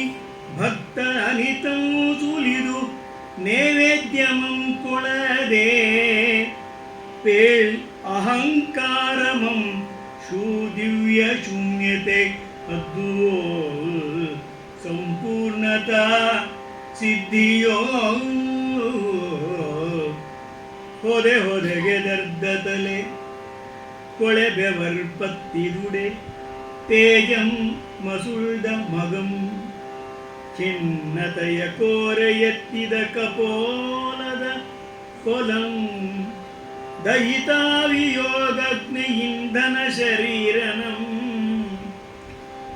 ವೃಕ್ಷರೂಪದ ರಾಮನಂ ಕಂಡು ಮಂದಾಕ್ಷಿ ಶಬರಿ. ಬೇಳಂಗೆತ್ತಳನೆ ಮೈಥಿಲಿ ಪ್ರಿಯನ ದಾರುಣ ಸ್ಥಿತಿಗೆ ಎದಕಿಲ್ ಬೇರೆ ಸಾಕ್ಷಿ. ಆ ಬಿಲ್ವತ್ತರಂ ತನ್ನ ಬಿಯದ ನಂಟರ್ಗೆತ್ತು ಕೋಗಿಲೆಯ ಮರಿಯುವುದು ತುಡುಕಿದರೆ ಕಾಗೆ ಮರಿ ಉಗಿದೋಲಾಯಿತೆಂದು ಬಗೆಯುಲ್ಲ ಸಂಕುಕ್ಕಿ ಮುದುಕಿಗೆ ಬಂದರ್ ಆ ಬಂದರಂ ಭೀಕರಾಕಾರರಂ ನೋಡುತ್ತಿರೆ ಲಕ್ಷ್ಮಣಂ. ದಣಿದು ಬಂದಿಹೆ ಬಚ್ಚಿ, ದಣಿದು ಬಂದಿಹೆವು, ಬಿಸಿಲಲ್ಲುತ್ತಿದೆ, ಗುಡಿಸಲೊಳಗೆ ಇನಿತು ತಾವಿತ್ತು ತಿನ್ನಲಿತ್ತು ಕರುಣಿಸೈ ನಿನ್ನ ಈ ಪರದೇಶಿ ಕಂದರಂ ಚಿರಋಣಿಗಳಂ. ಕಂಡವರ್ಗೆಲ್ಲ ಬರ್ಪ ಬೇಡರ್ಗೆಲ್ಲ ಮುನಿಸಿತ್ತು ಬೇಡಿತ್ತು, ಮೆಲ್ವಾಸನೀಯ ನಾನೇನು ಅಡುಗು ಲಜ್ಜೆ ಅಲ್ಲ ಕಾಣಯ್ಯ. ಇಂತು ನಿಷ್ಠುರವೆಂದೊಡಂ ಬಡವಳು ಇದ್ದುದನ್ನು ಇವೆ. ಬನ್ನಿ ಎನ್ನುತ್ತಾಜ್ಜಿ ನಡೆದು ಒಳಂಕೆ ಹಿಂದೆ ನಡೆದಳು. ಲಕ್ಷ್ಮಣನಣ್ಣನಂ ನೋಡಿ ನಸುನಕ್ಕನು ಇರುವರು ಮುದುಕಿಗೆ ಮನಂ ಕರಗಿ ಪದೆದು ಕೊಕ್ಕರು ಪರ್ಣಶಾಲೆಯಂ.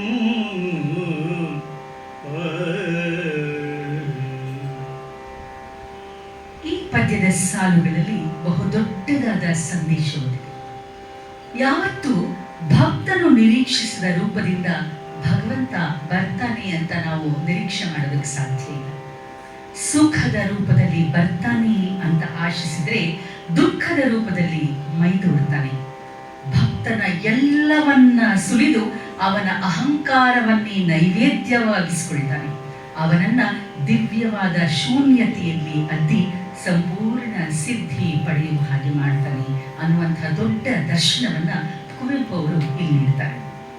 ದೇವರು ರುಜು ಮಾಡಿದನು, ರಸವಶನಾಗುತ್ತ ಕವಿಯದ ನೋಡಿದನು, ಬಿತ್ತರದಾಗ ಸಹಿನ್ನೆಲೆಯಾಗಿರೆ ಪರ್ವತದೆತ್ತರ ಸಾಲಾಗೆ ಸೆದಿರೆ, ಕಿಕ್ಕಿರಿದಡವಿಗಳಂಚಿನ ನಡುವೆ ಮೆರೆದಿರೆ ಜಲ ಸುಂದರಿ ತುಂಬಿ.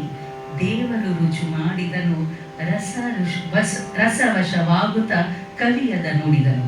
ಇದು ಕೂಡ ಕುವೆಂಪು ಅವರ ಸುಪ್ರಸಿದ್ಧ ಕಾವ್ಯದ ಸಾಲುಗಳೇ.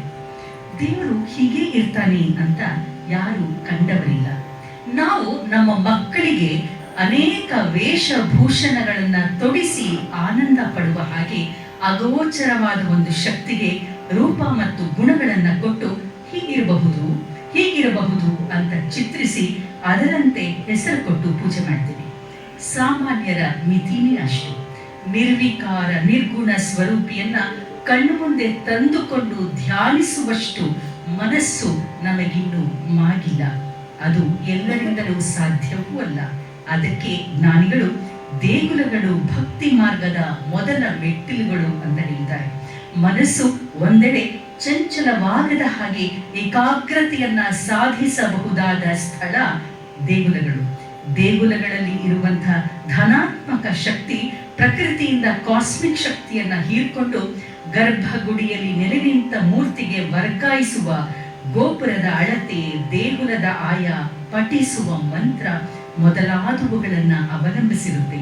ಅದನ್ನು ಮೀರಿದ ಅಧ್ಯಾತ್ಮ ಸಾಧನೆಗೆ ತೀವ್ರತರನಾದ ತಪಸ್ಸಿನಂತಹ ಧ್ಯಾನ ಬೇಕು.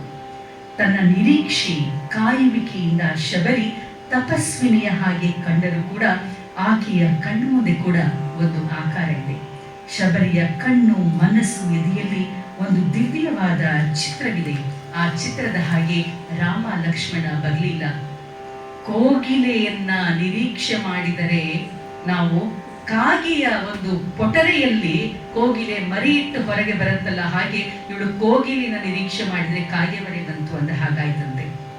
ರಾಮನು ಪೊದೆ ಪೊದೆಯಾಗಿ ಕೆದರಿದಂತಹ ತಲೆ, ಕೊಳೆ ಬೆವರು ಮೆತ್ತುಕೊಂಡಂತಹ ಉಡುಗಿನಲ್ಲಿದ್ದ. ಅವನ ತೇಜಸ್ಸು ಮಾರ್ಸಿದಂತಹ ಮುಖ, ಖಿನ್ನತೆಯ ವಕ್ರತೆಯ ಉತ್ತಿದ್ದ ಹೊಲದಂತಿದ್ದ ಕೆನ್ನೆಯಲ್ಲಿ ಪತ್ನಿಯ ವಿಯೋಗದ ಅಗ್ನಿಗೆ ಕಟ್ಟಿಗೆಯಾದ ಶರೀರದಿಂದ ಅವನು ಒರಟು ರೂಪದವನಾಗಿದ್ದ. ಅವನನ್ನು ಮಂದ ದೃಷ್ಟಿಯ ಶಬರಿ ಬೇಡರವನೇ ಇರಬೇಕು ಅಂತ ತಿಳಿದುಕೊಳ್ತಾಳೆ.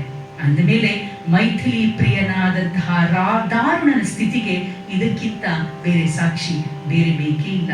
ಇಲ್ಲಿ ಮೈಥಿಲಿ ಪ್ರಿಯ ಅಂತ ಕುವೆಂಪು ಅವರು ಬಳಸ್ತಾರೆ. ದಶರಥ ನಂದನ ಅನ್ಬೋದಿತ್ತು, ಕೌಸಲ್ಯ ನಂದನ ಅನ್ಬೋದಿತ್ತು.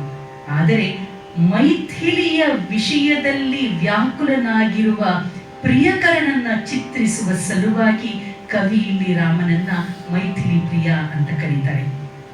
ಆ ಬಿಲ್ಲನ್ನ ಹೊತ್ತು ಬಂದವರನ್ನ ತನ್ನ ಬೇಡ ನೆಂಟಿರಬಹುದು ಅಂತ ತಿಳ್ಕೊಂತಾಳೆ. ಆದರೆ ಲಕ್ಷ್ಮಣ ಹೇಳ್ತಾನೆ, ಅಜ್ಜಿ ದಣಿದು ಬಂದಿದ್ದೀನಿ, ಬಿಸಿಲು ಸುಟ್ಟು ಹೋಗ್ತಾ ಇದೆ, ಈ ಪರದೇಶಿ ಕಂದರಿಗೆ ಕರುಣೆಯನ್ನ ತೋರಿ ಗುಡಿಸಿನಲ್ಲಿ ತಂಗೋದಕ್ಕೆ ಅವಕಾಶ ಮಾಡಿಕೊಡಿ, ತಿನ್ನೋದಕ್ಕೆ ಏನಾದ್ರೂ ಕೊಡಿ, ನಾವು ಚಿರಋಣಿಗಳಾಗಿರ್ತೇವೆ ಅಂತ.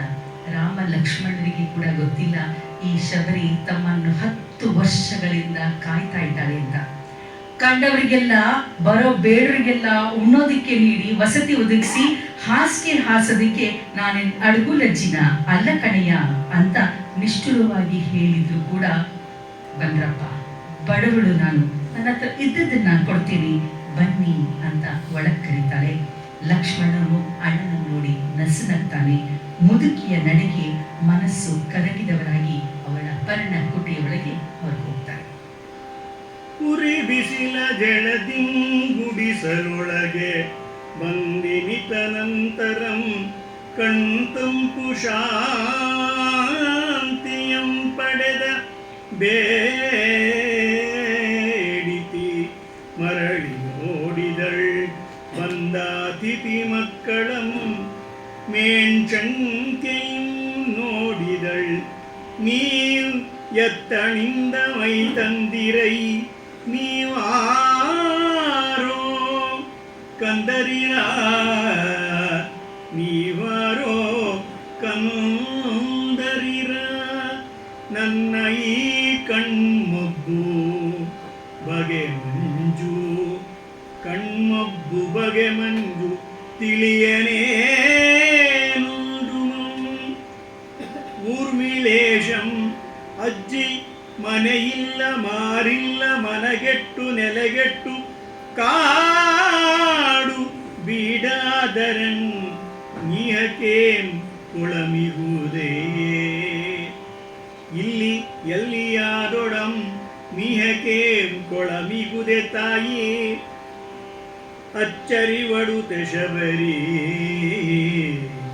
ನೀಹಕ್ಕೆ ಬೇಡರಿಗೆ ಕೊಮಜ್ಜನಂ ಕೊಳಮಿಪ್ಪುದಲ್ಲಿ ಆ ಪೇರಿಳಿಯ ಮರದ ಅಡಿ ನಿಮ್ಮಂತೆ ಮನಗೆಟ್ಟು ನೆಲೆಗೆಟ್ಟು ತೊಳಲುವರ್ ಈ ನಾಡೊಳೆನಿ ಬರೋ ಏನ್ ಕೇಡುಗಾಲಮೋ ಅರಗುಲಿಗಳೊರ್ವನ ಸತಿಗೆ ಮತ್ತೊರ್ವನಳುಪುವಂ ಬೆಚ್ಚಿ ನುಡಿದಂದಾಶರತಿ ಮೊಳಗುದನಿ ಹಿಂದೆ.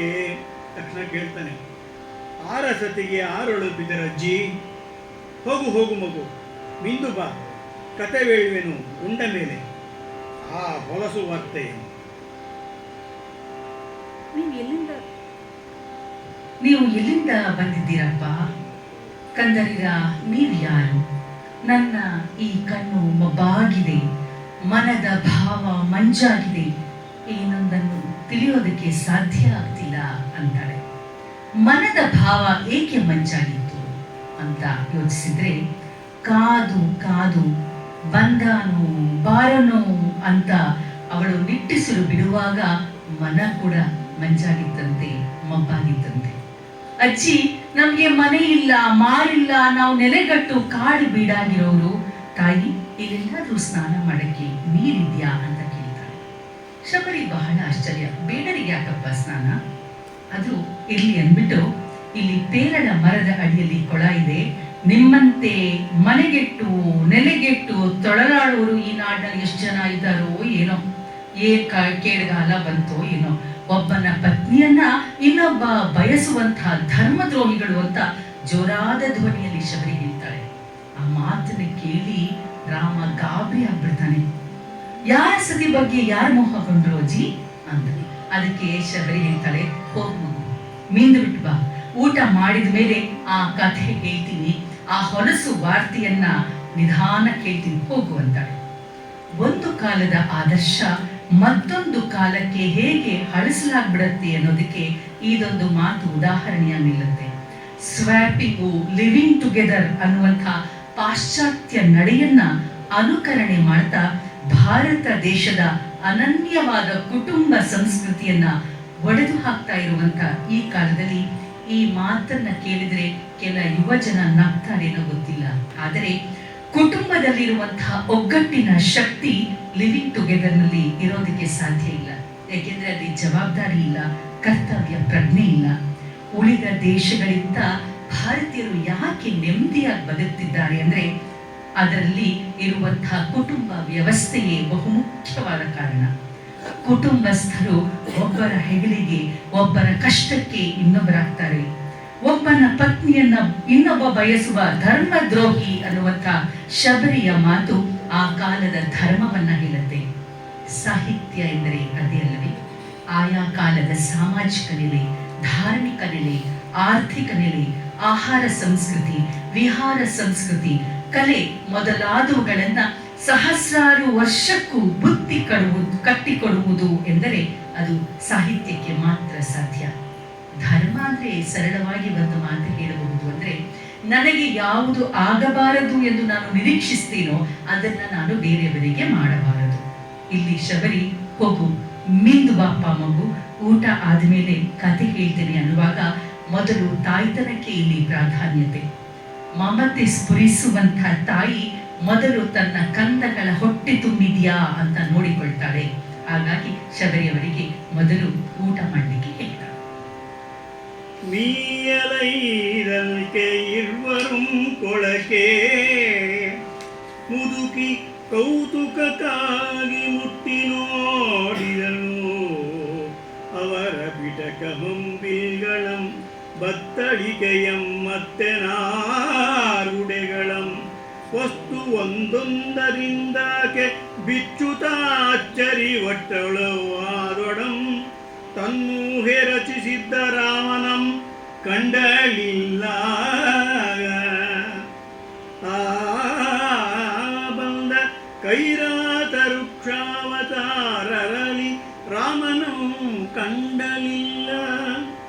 ಅನಿತರುಳ್ ಮಿಂದು ಬಂದರು ರಾಮ ಸೌಮಿತ್ರಿ ಕರ್ಪಿರ್ದ ಕನಕಮಂ ಕೂಚಿಸಿದ ಓಲಾಗೆ ಸೋಜಿಗದ ಸೂಜಿ ಮನೆ ಏರಿದ ತಜ್ಜಿಯ ಕುತೂಹಲಂ ಬೇಡರ್ಗೆ ಎತ್ತಣಿಂದ ತೇಜಂ ಆಳ್ತನಂ ಮೇಣ್ಣು ಕುಡಿ ನಯದ ನಡೆ ದೊರೆಮತ್ತಿಗಳಿರುವೇಳ್ಕುಂ ಎಂದು ಆ ಮತಂಗ ಮುನಿ ಶಿಷ್ಯೇ ನಳನಳಿಪ ಸುಳಿದಳಿರ ಕುಡಿವಾಳೆಯಂ ಪಾಸಿ ಈ ಕುಚಾಪಯ ಮಣೆಗಳಂ ಕುಳಿತು ಕೊಳಲಿಕ್ಕಿ ಪಸುರ್ದೊನ್ನೆಗಳಲ್ಲಿ ತಿಳಿ ನೀರ್ಗಳಂ ಜೇನುತುಪ್ಪಮಂ ತಂದಿಟ್ಟು ನೊಲೆಗೆಣ ಸಂಬಾಳವೆಂಗಳಂ ಕಂದಮೂಲಂಗಳಂ ಹಣ್ಣು ಹಂಪಲ್ಗಳಂ ಸೌತೆ ಪಚ್ಚಡಿಗಳಂ ಮಣಿಹೆಂಬೆಯಂ ಮತ್ತೆ ಹಚ್ಚನಕ್ಕಿಯ ಬೆಚ್ಚನನ್ನಮಂ ಮೊಸರುಮಂ ಬೆಲ್ಲಮಂ ಬೆಣ್ಣೆಯಂ ಬಡಿಸಿ ಸವಿನುಡಿ ನುಡಿಸಿ ಮುಗುಳು ನಗುತ ಇಂತೆಂದಳು. ಬಂದವರು ಯಾರಾದ್ರೇನಂತೆ, ದಣಿದು ಬಂದವರನ್ನ ಉಪಚರಿಸುವುದು ಕಾಡು ಜನರ ಧರ್ಮವಾಗಿತ್ತು ಅನ್ನೋದನ್ನ ಶಬರಿ ಎತ್ತಿ ಹಿಡಿದಾಳೆ.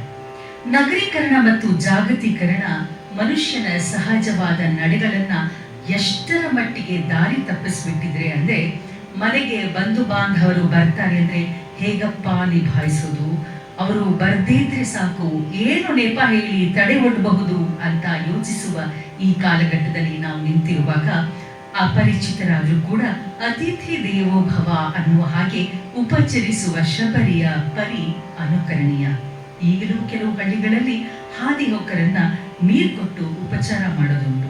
ಆದರೆ ವಂಚನೆನೇ ಹೆಚ್ಚಾಗಿರುವ ಸಂದರ್ಭದಲ್ಲಿ ಮಾನವತೆ ಮೆರೆಯೋದಕ್ಕೆ ಹೋಗಿ ಎಲ್ಲಿ ಸಿಕ್ಕಾಕೊಂಡು ತೊಂದರೆ ತಪ್ಪಿಸ್ಕೊಳ್ತೀವೋ ನಾವು ಅನ್ನುವ ಕಾರಣಕ್ಕಾಗಿ ಈಚೀಚೆಗೆ ಅದನ್ನ ನಿಲ್ಲಿಸ್ತಿದ್ದಾರೆ. ತಾಪಸಿಗೂ ಕುತೂಹಲ ತಪ್ಪಿದ್ದಲ್ಲ ಅನ್ನುವ ಹಾಗೆ ರಾಮ ಲಕ್ಷ್ಮಣರು ಮೀಯೋದಕ್ಕೆ ಕೊಡಕ್ ಹೋದಾಗ ಅವರ ಬುಟ್ಟಿಯನ್ನ ತೆಗೆದು ಅದರಲ್ಲಿ ಇದ್ದಂತಹ ಬಿಲ್ಲು ಬತ್ತಳಿಕೆಯನ್ನು ನೋಡಿ ಶಬರಿಗೆ ತುಂಬಾ ಆಶ್ಚರ್ಯ ಆಗುತ್ತೆ. ಇಲ್ಲಿ ಕುವೆಂಪು ಮುದುಕಿ ಅನ್ನುವ ಪದವನ್ನ ಬಳಸ್ತಾರೆ. ವೃದ್ಧತೆಯಲ್ಲಿ ಕುತೂಹಲ ಹೆಚ್ಚು ಎನ್ನುವ ಅರ್ಥದಲ್ಲಿ ಕವಿ ಈ ಪದವನ್ನ ಬಳಸಿರುವ ಸಾಧ್ಯತೆ ಇದೆ. ಆದರೂ ಅವಳು ಕಲ್ಪಿಸಿಕೊಂಡಿದ್ದ ಹಾಗೆ ರಾಮನನ್ನ ಬಂದ ಕಿರಾತಕರ ಒರಟು ಆಕಾರದಲ್ಲಿ ಅವಳು ಕಲ್ಪಿಸಿಕೊಳ್ಳೋದಕ್ಕೆ ಸಾಧ್ಯ ಇರಲಿಲ್ಲ. ಅಷ್ಟರಲ್ಲಿ ರಾಮ ಲಕ್ಷ್ಮಣರು ಮೀಕೊಂಡು ಬರ್ತಾರೆ. ಕಪ್ಪಗಿದ್ದ ಚಿನ್ನವನ್ನ ಒರಟು ಜುಂಗಿನ ಗುಚ್ಛದಿಂದ ಉಜ್ಜಿ ತೊಳೆದ ಹಾಗೆ ಅವರು ಕಾಣ್ತಾ ಇದ್ರು. ಅದನ್ನು ಕಂಡು ಶಬರಿಗೆ ಬಹಳ ಆಶ್ಚರ್ಯ ಆಗುತ್ತೆ. ಬೇಡರಿಗೆ ಇಂಥ ತೇಜಸ್ಸು ಪೌರುಷ ಹೇಗೆ ಬರೋದಕ್ಕೆ ಸಾಧ್ಯ? ಇಂಥ ನುಡುಪು ನುಡಿ ನಯದ ನಡೆ ಬರೋದಕ್ಕೆ ಸಾಧ್ಯನಾ? ಹಾಗಾದ್ರೆ ಇವರು ದೊರೆಯ ಮಕ್ಕಳೇ ಇರಬೇಕು ಅಂತ ಅಂದ್ಕೊಳ್ತಾಳೆ ಆ ಮತಂಗ ಮುನಿಯ ಶಿಷ್ಯೆ. ಮತಂಗ ಮುನಿಯ ಶಿಷ್ಯೆ ಅಂದರೆ ದೂರದೃಷ್ಟಿ ಇದೆ ಎನ್ನುವ ಅರ್ಥದಲ್ಲಿ ಕವಿಯಲ್ಲಿ ಬಳಸ್ತಾರೆ. ನಳನಳಿಸುವ ಸುಳಿ ತಳಿರಿನ ಕುಡಿ ಬಾಲೆ ಎಳೆಗಳನ್ನ ಹಾಸಿ ಜೊಂಡಿನಿಂದ ಮಾಡಿದ ಗೀಚು ಚಾಪೆಯ ಮಣೆಗಳನ್ನ ಕುಳಿತುಕೊಳ್ಳೋದಕ್ಕೆ ನೀಡ್ತಾಳೆ. ಕೆನೆ ಹಾಲನ್ನ ಕೊಡ್ತಾಳೆ, ಜೇನುತುಪ್ಪವನ್ನ ಕೊಡ್ತಾಳೆ, ಗೆಣಸು, ಬಾಳೆಹಣ್ಣು, ಅನಾನಸ್ ಚೂರುಗಳನ್ನ ಅವಳು ಬಡಿಸ್ತಾಳೆ. ಒಂದು ಮಾತನ್ನ ಹೇಳ್ತಾಳೆ, ಯಾರ ಸಂಪತ್ತು ಯಾರಿಗೂ, ನಿಮ್ಮ ಸುಕೃತವನ್ನು ಯಾರಿಗೋ ಬಡಿಸಲು ಸಾಧ್ಯವೇ? ಮಕ್ಕಳಿರ ತೃಪ್ತಿಯಾಗಿ ಉಂಡು ತಣೀರಿ, ಬಂದ ಅತಿಥಿಗಳು ಯಾರಾದರೇನಂತೆ ಅಂತ. ಮಾಡಿದ್ರು ನಮ್ಮ ಮಹಾರಾಯ ಅಂತ ನಮ್ಮಲ್ಲೊಂದು ಗಾದೆ ಇದೆ. ಆ ಮಾತಿನ ಹಾಗೆ ನಾವು ಮಾಡಿದ ಸುಕೃತವನ್ನ ನಾವೇ ಉಣಬೇಕು.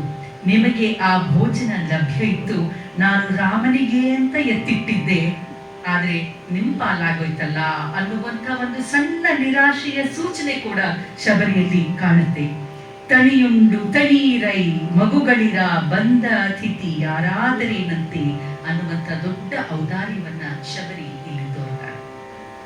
ಆರ ಸಂಪದಂ ಆರ್ಗೆ ಆರ ಸಂಪದ ಮಾರ್ಗೆ ಹೇಳಜ್ಜಿ, ನಾವು ತಿರ್ಪೈ ಸೈಪಾರ್ಗೆ ಮೀಸಲಾಗಿರ್ದತ್ತು ಪುಣ್ಯವಂತನೆ ವಲಂ ನಿನ್ನರಕೆಯ ಅತಿಥಿ ಪುಣ್ಯವಂತನೆ ವಲಂ. ದಶರಥ ಕುಮಾರನೈ ರಾಮ ಲಕ್ಷ್ಮಣರೊರ್ವರೊರ್ವರಂ ದೃಷ್ಟಿಸುತ್ತೆ ಮುದುಕಿಯಂ ನೋಡುತ್ತಿರೆ. ಲಕ್ಷ್ಮಣಾಗ್ರಜನವಂ ನೆಲವೆಣ್ಮಗಳ ಇನಿಯನಂ ಅತ್ತಳಾಶಬರಿ ಹೆಸರ ಹೇಳುವ ಹರುಷ ಕುಕ್ಕಿ ಬರಲುಮ್ಮಳಂ. ಕಾಯುತಿಗೆನು ಕಾಯುತಿಗೆನು ಕಾಯುತಿಗೆ ನೀರೈದು ಒತ್ತರಗಳಿಂ ಕಂದರಿರ. ರಾಮ ಲಕ್ಷ್ಮಣ ಸೀತೆಯರಿಗಾಗಿ ನಿತ್ಯಮುಂ ನಿಮಗಿಕ್ಕಿ ತುಣಿಸ ನಡಿ ಮಾಡಿ ಗುರುವಾಣಿಯಂ ಕುಸಿಯಪ್ಪುದೇ. ಹೇಳಿದಳು ಮತ್ತೆ ಮಾತಂಗಿ ಮುನಿ ಮತಂಗನ ಪೇದ ರಾಮಾಗಮನ ಪುಣ್ಯಮಂ ವಾರ್ತಾ ಭವಿಷ್ಯಮಂ. ಕೇಳಿದಳು ನೀವಾರೋ ಬಡಗರಂದದಿ ತೋರುತ್ತಿರುವಿರಿ, ಕುಮಾರಿಯರ ಕುಮಾರರಿರ ನೀವು ಬಡವರಂದದಿ ಕಾಣುತ್ತೀರಿ. ಕಂಡಿರೇ ಕೇಳ್ವಿರೇ ರಾಮನೆಲ್ಲಿರನೆಂದು, ಎಂದಿಗೆ ಐತಗನೆಂದು ಬಾಳ್ಪಯಣಮಂ ಮುಗಿಸಿ ಹೋಗ ಮುನ್ನಂ ಒರ್ಮೆಯಾದೊಡಂ ರಾಮನ ದೊರಕೊಳ್ಳದಿಗುದೆ ಸಿರಿಮೊಗದ ಸಂದರ್ಶನಂ. ಶಾಂತಿ ನಿಧಿಯಾತನಂ ಕಾಣುವುದೇ ಪರಮ ಶಾಂತಿ. ಯಾರ ಸಂಪತ್ತು ಯಾರಿಗೆ ಹೇಳಜ್ಜಿ? ನಾವು ಉಣ್ತಾ ಇರುವಂತಹ ಈ ಪುಣ್ಯ ಯಾರಿಗೆ ಮೀಸಲಾಗಿತ್ತು? ನಿನ್ನ ಬಯಕೆಯ ಆ ಅತಿಥಿ ನಿಜಕ್ಕೂ ಪುಣ್ಯವಂತನೇ ಆಗಿರಬೇಕು ಅಂತ ಹೇಳ್ತಾರೆ. ಕೂಡ್ಲೆ ಶಬರಿ ಹೇಳ್ತಾಳೆ, ದಶರಥ ಕುಮಾರನಯ್ಯ ಅಂತಾಳೆ. ಅವಳ ಮಾತನ್ನ ಕೇಳಿ ರಾಮ ಲಕ್ಷ್ಮಣರಿಬ್ಬರು ಒಬ್ಬರನ್ನ ಒಬ್ಬರು ದೃಷ್ಟಿಸ್ತಾ ಮುದುಕಿನೇ ನೋಡ್ತಾ ಇದ್ದಾರೆ. ಅವಳು ಮಾತನ್ನ ಮುಂದುವರಿಸ್ತಾಳೆ. ಅವನು ಲಕ್ಷ್ಮಣನ ಅಣ್ಣ, ನೆಲದ ಹೆಣ್ಣು ಮಗಳು ಸೀತೆಗೆ ಪತಿಯಯ್ಯ. ಅಂತ ಹೇಳ್ತಾ ಹೇಳ್ತಾ ಹರುಷಕ್ಕೆ ಅವಳಿಗೆ ದುಃಖ ಉಮ್ಮಳಿಸಿ ಬರುತ್ತೆ, ಆನಂದಾಶ್ರು ಬರುತ್ತೆ. ಅಳ್ತಾ ಅಳ್ತಾ ಕಂದರಿಗ ರಾಮ ಸೀತೆಯರಿಗೋಸ್ಕರ ನಾನು 10 ವರ್ಷಗಳಿಂದ ಪ್ರತಿದಿನ ನಿಮಗೆ ಇಕ್ಕಿದಂತ ಒಣಿಸನ್ನ ಅಣಿ ಮಾಡಿ ಮಾಡಿ ಕಾಯ್ತಾ ಇದ್ದೀನಿ. ನನ್ನ ಗುರುವಾಣಿ ಹುಸಿ ಆಗತ್ತಾ? ಮತಂಗ ಮುನಿಗಳು ಅವತ್ತೇ ಹೇಳಿದ್ರು ರಾಮನ ಆಗಮನವಾಗತ್ತೆ ಅಂತ. ಹಾಗಾಗಿ ಅವನ ಆಗಮನಕ್ಕಾಗಿಯೇ ನಾನು ಕಾಯ್ತಾ ಇದ್ದೆ ಅಂತಾಳೆ. ಕುಮಾರಿನ, ನೀವು ಯಾರೋ ಉತ್ತರದವರ ಹಾಗೆ ಕಾಣ್ತೀರಾ. ರಾಮ ಎಲ್ಲಿದ್ದಾನೆ, ಯಾವತ್ತಿಲ್ ಬರ್ತಾನೆ ಅಂತ ನಿಮ್ಗೇನಾದ್ರೂ ಗೊತ್ತಾ? ಕೇಳಿದ್ದೀರಾ ಅವನ ಬಗ್ಗೆ ಏನಾದ್ರೂ? ಬಾಳಿನ ಪಯಣವನ್ನ ಮುಗಿಸಿ ಹೋಗೋ ಮೊದಲು ಒಮ್ಮೆಯಾದ್ರೂ ರಾಮನ ಸಿರಿಮುಖದ ದರ್ಶನ ನನಗೆ ದೊರೆಯುತ್ತಾ? ಶಾಂತಿ ನಿಧಿಯಾದ ಆತನನ್ನ ಕಾಣೋದೇ ನನಗೆ ಪರಮ ಶಾಂತಿ ಅಂತಾಳೆ. ನೂರಾರು ಯೋಗಿಗಳು ರಾಮನನ್ನ ತಮ್ಮ ಆಶ್ರಮಕ್ಕಾಗಿ ಸ್ವಾಗತಿಸೋದಕ್ಕೆ ಸಿದ್ಧವಾಗಿದ್ರು, ಕಾಯ್ತಾ ಇದ್ರು. ರಾಮ ಶಬರಿಯ ಆಶ್ರಮಕ್ಕೆ ಮಾತ್ರ ಹೋಗಿತ್ತು. ಯಾಕೆ? ಅದು ಅವಳ ಪ್ರಾಮಾಣಿಕವಾದ ಭಕ್ತಿಯಿಂದ. ಒಬ್ಬ ಭಕ್ತ ಅರಮನೆಯಲ್ಲೇ ಇರಲಿ ಅಥವಾ ಗುಡಿಸಲಿನಲ್ಲೇ ಇರಲಿ, ಅವರ ವಿದ್ವಾಂಸನಾಗಿರ್ಲಿ ಅಥವಾ ಅಜ್ಞಾನಿಯಾಗಿರ್ಲಿ, ಯಾವ ಜಾತಿಯವನೇ ಆಗಿರ್ಲಿ, ಯಾವ ಬಣ್ಣದವನೇ ಆಗಿರ್ಲಿ, ಯಾವ ವರ್ಗ ವರ್ಣದವನೇ ಆಗಿರ್ಲಿ, ಭಗವಂತನಿಗೆ ಭಕ್ತಿ ಮಾತ್ರವೇ ಮುಖ್ಯ ಅನ್ನೋದನ್ನ ಈ ಪ್ರಸಂಗ ಎತ್ತಿ ತೋರುತ್ತೆ. ವಯಸ್ಸಾದವರಿಗೆ ತಾಯು ಸಾಯುವ ಮುನ್ನ ಇಂಥದ್ದನ್ನ ನೋಡಿ ಕಣ್ಣು ಮುಚ್ಚಬೇಕು ಅನ್ನುವಂತಹ ಆಸೆ ಇರುತ್ತೆ. ಅದು ಸಾಮಾನ್ಯವಾದ ಮನಸ್ಥಿತಿ. ಮತ್ತೆ ಜನ್ಮ ಇರುತ್ತೋ ಇಲ್ವೋ ಯಾರಿಗ್ ಗೊತ್ತು. ಹಾಗಾಗಿ ನೇಣಿಗೆ ಹಾಕುವ ಮೊದಲು ಕೂಡ ಕೊನೆಯ ಆಸೆ ಏನು ಅಂತ ಕೇಳಿ ನೇಣಿಗೆ ಹಾಕ್ತಾರೆ ಅಂತ ನಾವು ಕೇಳಿದ್ದೇವೆ. ಇಲ್ಲಿ ಶಬರಿಯ ಆಸೆ ಕೂಡ ತೀರಾ ಲೌಕಿಕವೇನಲ್ಲ. ಶಾಂತಿ ನಿಧಿಯಾದ ರಾಮನನ್ನು ನೋಡದೆ ಎಲ್ಲಿ ಕಣ್ಣು ಮುಚ್ಚಿಬಿಡ್ತೇನೋ ಅಂತ ಆತಂಕ ಮುದುಕಿಯಾದ ಶಬರಿನಲ್ಲಿದ್ದು ತುಂಬಾ ಸಹಜ. ಶಾಂತಿ ನಿಧಿ ಅಂತ ಕವಿ ಇಲ್ಲಿ ಬಳಸಿರುವುದನ್ನು ನೋಡಿದರೆ, ಅವನನ್ನು ನೋಡಿದರೆ ಪರಮ ಶಾಂತಿ ದೊರಕುವುದು ಎನ್ನುವಂಥ ಅರ್ಥದಲ್ಲಿ. ಶಾಂತಿ ನಿಧಿಯ ತಂಗೆ, ಶಾಂತಿ ನಿಧಿಯ ತಂಗೆ, ಶಾಂತಿ ಇಲ್ಲದೆ ತೊಳಲುತ್ತಿಗೆನಂತೆ ಮನಗೆಟ್ಟು ಹೇರಡವಿ ಮನೆಯಾದನಂ ಶಾಂತಿ ನಿಧಿಯೆಂದು ಬರಿದೆ ಕಣ್ಣಿಕೆ ಏಕೆ, ಬರಿದೆ ಬಣ್ಣಿಪೆ ಏಕೆ. ತಾಯಿ ಸಾಮಾನ್ಯನಂ, ತಾಯಿ ಸಾಮಾನ್ಯನಂ ದೇವಮಲ್ಯಂಗೆತ್ತುದಜ್ಜಿ ನಿನ್ನಲ್ಕರೂಹೆ ತೆಗೆ ತೆಗೆ ಮಹಾತ್ಮನಂ ತೆಗಳದಿರ್ ಬಲ್ಲೆನಾಂ ರಾಮನು ನಿನಗರಿಗೆಯಾತನಂ ನಾನರಿಯೇನೇ. ನನ್ನ ನಾರರಿಯನೆಂದಾಡುತ್ತಿಗೆ ಶಬರಜ್ಜಿ ಬೆರಗು ಹೊಡೆದಂತೆ ರಾಮನ ಕಣ್ಗೆ ಕಣ್ಣಿಟ್ಟು ನೋಡಿದಳ್. ರಾಮನೊಯ್ಕನೆ ಮಗವ ನಿಲುವುತ್ತೆ ಕಣ್ಣೆತ್ತುಲುಣ ತೊಡಗಿದನು. ಮತ್ತೆ ಮುಕ್ತಾಷ್ಟುಗಳ್ ಕೈ ತುತ್ತಿ ಉದುರಿದವೆ. ಕಾಣ್ಕೆಯೋ ಕಲ್ಪನೆಯೋ, ಕಾಣ್ಕೆಯೋ ಕಲ್ಪನೆಯೋ ಮಾತನುಳಿದಳ್. ಮುದುಕಿ ತನಗೆ ಅರಿಯದರ್ಥದಿಂ ಕಾಣ್ಬುದೆಂತು ಇತ್ಯರ್ಥಮಂ. ಅಜ್ಜಿಯ ಮಾತುಗಳನ್ನ ನೀರು ತುಂಬಿದ ಕಣ್ಗಳಿಂದ ರಾಮ ಕೇಳ್ತಾ ಹೇಳ್ತಾನೆ, ಶಾಂತಿ ನಿಧಿಯಾದ ಅವನು ಶಾಂತಿ ಇಲ್ಲದೆ ತೊಳಲಾಡ್ತಾ ಇದ್ದಾನಂತೆ. ತಾಯಿ, ಮನೆಗೆಟ್ಟು ದೊಡ್ಡ ಕಾಡೆ ಮನೆಯಾದವನನ್ನ ನೀನು ಶಾಂತಿ ನಿಧಿ ಅಂತ ಸುಮ್ಮನೆ ಯಾಕೆ ಬಣ್ಣಿಸ್ತೀಯಮ್ಮ? ಅಜ್ಜಿ, ನಿನ್ನ ಪ್ರೀತಿಯ ಊಹೆಯಿಂದ ಸಾಮಾನ್ಯನನ್ನ ದೇವಮಾನ್ಯತೆಗೆ ಏರಿಸ್ಬಿಟ್ಟಿದೀಯಾ ಅಂತಾನೆ. ಇಲ್ಲಿ ಕಾಣಬಹುದಾದ ಬಹು ಮುಖ್ಯವಾದ ಅಂಶ ಅಂದ್ರೆ, ಪ್ರೀತಿ ಅನ್ನುವುದು ಅಸಾಮಾನ್ಯನನ್ನ ಅಸಾಮಾನ್ಯನನ್ನ ಅಸಾಮಾನ್ಯ ಎತ್ತರಕ್ಕೆ ಏರಿಸಬಹುದಾದ ಶಕ್ತಿ, ದೇವಮಾನ್ಯತೆಗೆ ಏರಿಸಬಹುದಾದ ಶಕ್ತಿ ಇರೋದು ಪ್ರೀತಿಗೆ ಅಂತ. ಆದರೆ ಇಲ್ಲಿ ಬಂದಿರೋದು ತಾತ್ಕಾಲಿಕವಾಗಿ ಮಾತ್ರ ಶಾಂತಿ ಇಲ್ಲದೆ ತೊಳಲ್ತಾ ಇದ್ರೂ ಕೂಡ ಶಾಂತನಿಧಿ, ದೈವದ ಅವತಾರನೆ. ರಾಮನ ಅಂದಿನ ಮನಸ್ಥಿತಿಗೆ ತಾನು ದೈವ ಸ್ವರೂಪಿ ಅನ್ನೋದೇ ಮರ್ತು ಹೋಗಿದೆ. ಈಗ ಆತ ಸೀತಾರಮಣ ಮಾತ್ರ. ತೆಗೆದೆಗೆ ಮಹಾತ್ಮನನ್ನ ತೆಗಳಬೇಡ ಅಂತ ಶಬರಿ ಕೋಪ ಮಾಡ್ಕೊಳ್ತಾಳೆ. ರಾಮ ಹೇಳ್ತಾನೆ, ನಾನು ರಾಮನ್ನ ಬಲ್ಲೆ ಅಂತ. ಆಗ ಶಬರಿ ಹೇಳ್ತಾಳೆ, ನಿನಗೆ ಅವನು ಗೊತ್ತಿಲ್ಲ, ನಾನು ತಿಳಿದಿಲ್ಲವೇ, ನನ್ನನ್ನು ನಾನು ತಿಳಿಯೇ ಅಂತ ಹೇಳ್ತಿದೀಯ ಅಂತ. ನನ್ನ ಬಗ್ಗೆ ನನಗೆ ಗೊತ್ತಿಲ್ವಾ ಅಂತ ಶಬರಿ ಹೇಳುವ ಒಂದು ಮಾತಿನಲ್ಲಿ ದೊಡ್ಡ ಅರ್ಥ ಇದೆ. ಇಲ್ಲಿ ತಾನು ಬೇರೆಯಲ್ಲ, ರಾಮ ಬೇರೆಯಲ್ಲ ಅನ್ನುವಂತಹ ಧ್ವನಿ ಅಡಕವಾಗಿದೆ. ಅದ್ವೈತ ಅಂದ್ರೆ ಇದೇನೆ. ದಾಂಪತ್ಯ ಅಂದ್ರೂ ಕೂಡ ಅದ್ವೈತನೇ. ವಾಗರ್ಥಾವಿವ ಸಂಪೃಕ್ತೌ ವಾಗರ್ಥ ಪ್ರತಿಪತ್ತೈ ಜಗತಃ ಪಿತರೌ ಒಂದೇ ಪಾರ್ವತಿ ಪರಮೇಶ್ವರೌ ಎನ್ನುವಂಥ ಅರ್ಥ ಕೂಡ ಇದೆ. ಅರ್ಧನಾರೀಶ್ವರ ತತ್ವವನ್ನ ಪ್ರತಿಪಾದಿಸಿದಂಥ ಶಿವ ಶಿವಿಯರು ದಾಂಪತ್ಯದ ಅದ್ವೈತವೇ ಅಂದ್ರೆ ಇಲ್ಲಿ ಶಬರಿಯ ದೃಷ್ಟಿಯಲ್ಲಿ ತಾನು ಮತ್ತು ರಾಮ ಇಬ್ಬರು ಒಂದೇ, ತಾಯಿಯ ಗರ್ಭದ ಶಿಶುವಿನ ಹಾಗೆ ಅಂತ. ಶಬರಜ್ಜಿಯ ಆಶ್ಚರ್ಯದ ಆಘಾತಕ್ಕೆ ಒಳಗಾದವನ ಹಾಗೆ ರಾಮನ ಕಣ್ಣಿನಲ್ಲಿ ಕಣ್ಣಿಟ್ಟು ಅವಳು ನೋಡ್ತಾಳೆ. ರಾಮ ತಕ್ಷಣ ಮುಖವನ್ನು ಕೆಳಗೆ ಮಾಡಿಬಿಡ್ತಾನೆ. ಕಣ್ಣು ಎತ್ತುವುದೇ ಇಲ್ಲ. ಮತ್ತೆ ಊಟ ಮಾಡ್ತಾನೆ, ಕಣ್ಣು ತಗ್ಗಿಸಿ ಊಟ ಮಾಡ್ತಾನೆ.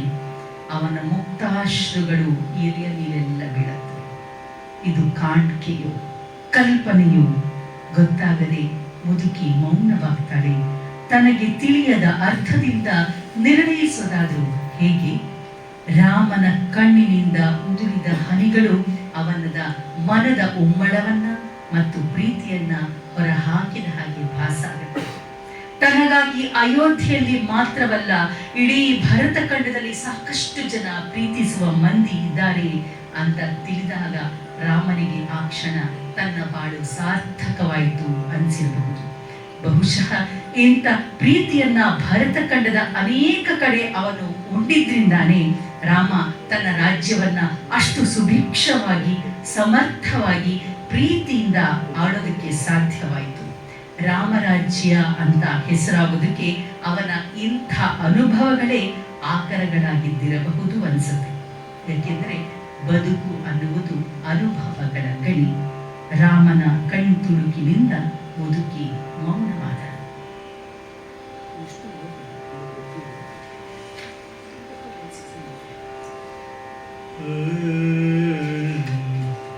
ತಣಿದನಂತರಂ ದಣಿವಾರೆ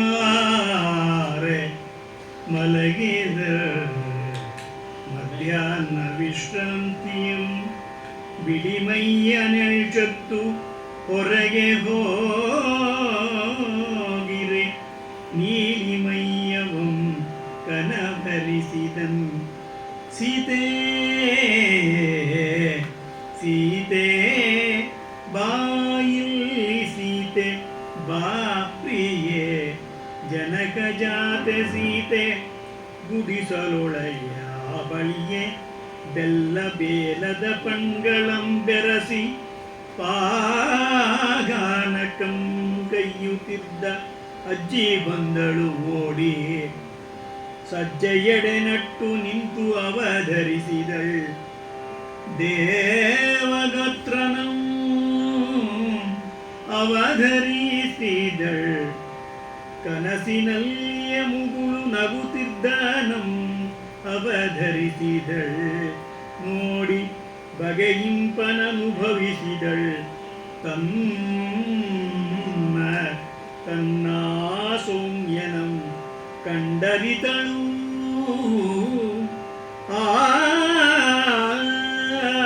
ಮಂದಹಸಿತ ಮುಖ ಕಮಲದೊಳ್ ಅದೊಡೇನದು ಮತ್ತೆ ನೋಡುತ್ತಿರೆ ಹಿಂಗೀತು ಆ ಮುಖ ಸೌಮ್ಯತ ಮುದ್ರೆ ಸಂಕ್ಷೋಭಿಸಿತ ನಿದ್ರೆ ವೈರದೆಂ ವಿಕಟ ಕರ್ಕಶಮಾಗಿ ಕೋಪರಿಂ ಕಾಕು ಕೂಗಿದನ್ ಅಳ್ಕಿ ಅಳ್ಕಿ ಸರಿಯುವಂತೆ ಶಬರಿ.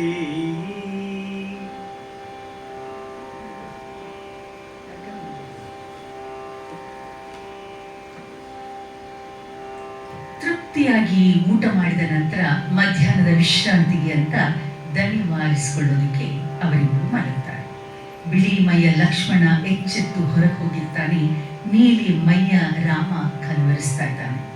ಸೀತೆ ಬಾಯಿಲ್ಲಿ ಬಾಪ್ರಿಯೇ ಜನಕ ಜಾತಿ ಅಂತ ಗುಡಿಸಿನ ಹೊರಗಡೆ ಬೆಲ್ಲ ಮತ್ತು ಬೇಲದ ಹಣ್ಣುಗಳನ್ನ ಬೆರೆಸಿ ಪಾನಕವನ್ನ ಮಾಡ್ತಾ ಇದ್ದಾಳೆ ಶಬರಿ. ಈ ಕೂಗಿಗೆ ಅವಳು ಗಾಬರಿಯಾಗಿ ಒಳಗೋಡ್ ಬರ್ತಾಳೆ.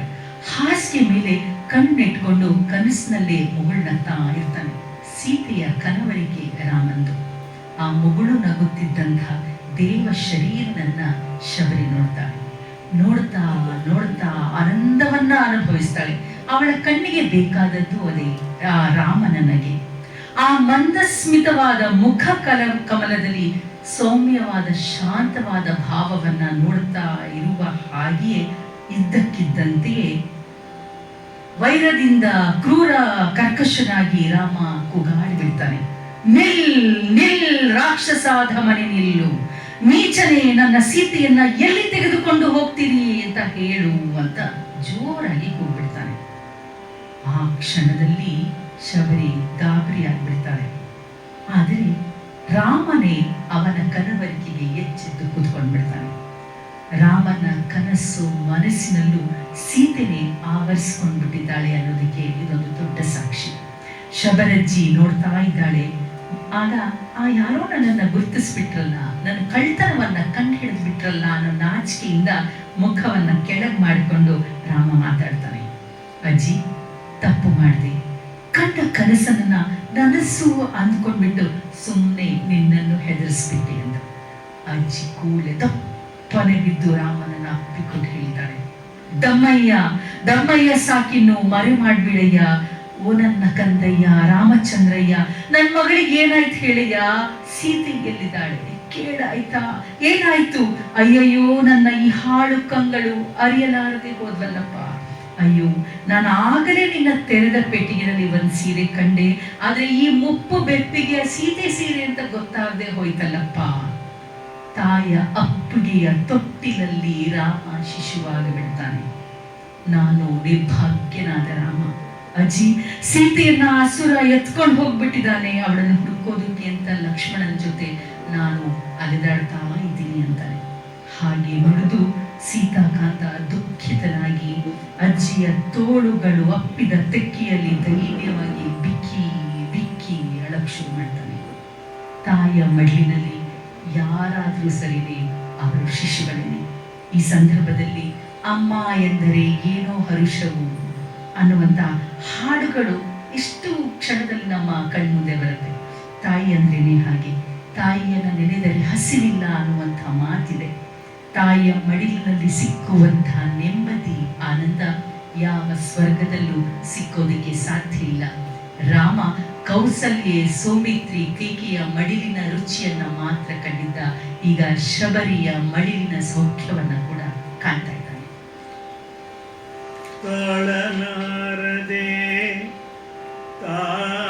ತಾಳಲಾರದ ಶೋಕ ಭಾರದಿಂ ದಾಶರಥಿ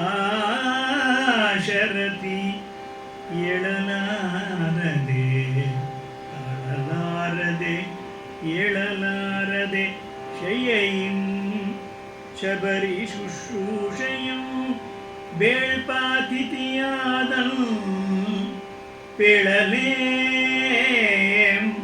ಮನೋರಗಕ್ಕೆ ಮನೋರೋಗ ಕಾ ಪ್ರೇಮವೇ ವಿಷಗ್ವರಂ ಪ್ರಾಣದೀರ್ಘಾ ಪ್ರೀತಿ ತಾಂ ಪರಮೌಷಧಮೆಲ್ಕೆ ಪ್ರೀತಿ ಇಲ್ಲದೆ ಬೇರೆ ಭೇಷಜಂ ಓ ಭ್ರಾಂತಿಯಂಬೀನು ಕೇಳುವ ಆರೈಕೆ ಮಾಡಿದಳೋ ತನ್ನಿಷ್ಟ ದೇವತಾ ಮೂರ್ತಿಗೆ ಆ ತಪಸ್ವಿನಿ ಶಬರಿ ಆರೈಕೆಯಂ ಮಾಡಿದಳೋ ಹಗಲು ಇನ್ನು ഇരുളു എന്നതയ മേനെಚ್ಚರೆನ್ನದയെ ನಿದ್ದೆಯಿಲ್ಲದೆ ನಿರಂತರಂ ರಾಮ ಸೇವಾ ಸಾಧನೆಗೆ ಸವಸಿದಳ್ ಮುದುಕಿ ತನ್ನ ಆಯುವಂ ಕೇಳುವಳು ಹಾಸಗೆಯ ಬಳಿಗೆ ಕುರಿತು ಕೇಳುವಳು ರಾಮನ ಮೈಯ ನೆಳೆವುತ್ತೆ ಕೇಳುವಳು ವನವಾಸದ ಕಥೆಯೆಲ್ಲಮಂ ಕೇಳುವಳು ಅಂತೆ ಸಂತೈಸುವಳು ಮನೋವ್ಯಥೆಯೆಲ್ಲವಂ ಧೈರ್ಯವಾಕ್ಯಗಳಿಯು ಸಂತೈಸುವಳು ಮತ್ತೆ ಹೇಳುವಳು ತನ್ನ ಬಾಳಿನ ಕಥೆಯ ವಿವರಮಂ ಹೇಳುವಳು ಕೇಳುವಗೆ ಕುತೂಹಲಂ ಖೇದವನು ಅಳಿಸುವಂತೆ. ಸೀತೆಯ ವಿರಹದಿಂದ ರಾಮನ ಬೇಗೆ ಹೆಚ್ಚಾಗ್ತಾ ಹೋಯಿತು. ರಾಮನಿಗೆ ಒಂಥರ ವಿಚಿತ್ರವಾದ ಕಾಯಿಲೆ ಬಂತು. ಆ ಕಾಯಿಲೆ ಕಡಿಮೆ ಆಗ್ತಾನೇ ಇಲ್ಲ. ತೇಜಸ್ಸು ಮಾಸಿ ಹೋಗುತ್ತೆ, ಭೀಮ ಶರೀರ ಕೃಶವಾಗ್ತಾ ಹೋಗುತ್ತೆ. ಮನೋರೋಗಕ್ಕೆ ಮದ್ದಿಲ್ಲ ಅಂತ ಅದಕ್ಕೆ ಹೇಳೋದು. ದಾಶರಥಿಯು ತಾಳಲಾರದ ಶೋಕ ಭಾರದಿಂದ ಹಾಸಿಗೆಯಿಂದ ಏಳಕ್ಕೇ ಆಗದೆ ಇರೋ ಹಾಗೆ ಆಗ್ಬಿಟ್ಟ. ಇನ್ನು ಹೇಳೋದೇನಿದೆ, ಶಬರಿಯ ಶುಶ್ರೂಷೆಯನ್ನ ಬೇಡುವಂಥ ಅತಿಥಿಯಾಗ್ಬಿಟ್ಟ ರಾಮ.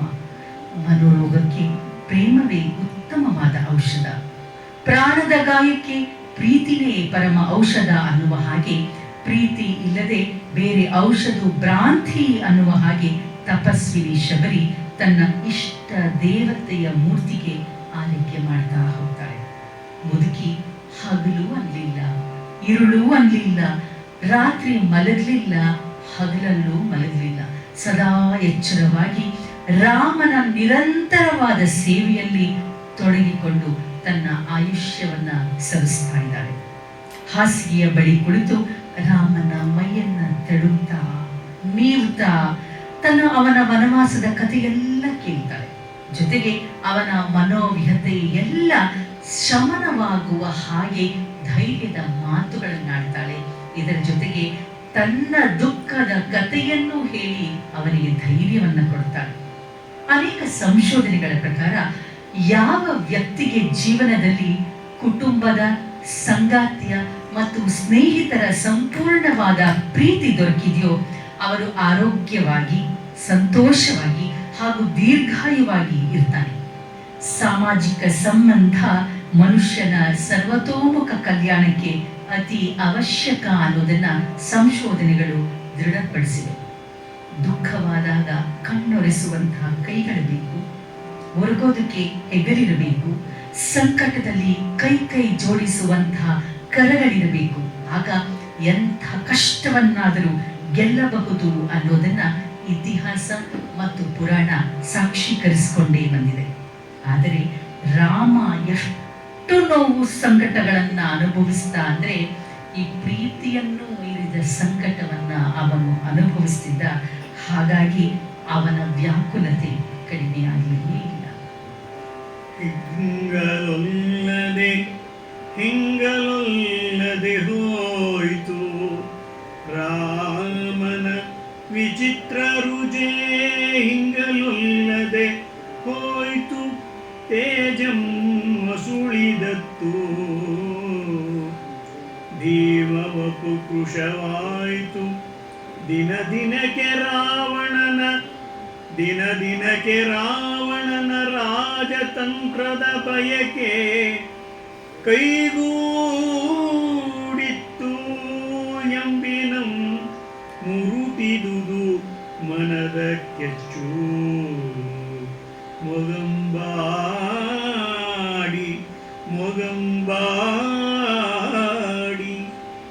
ಮೊಗಂಬಾಡಿ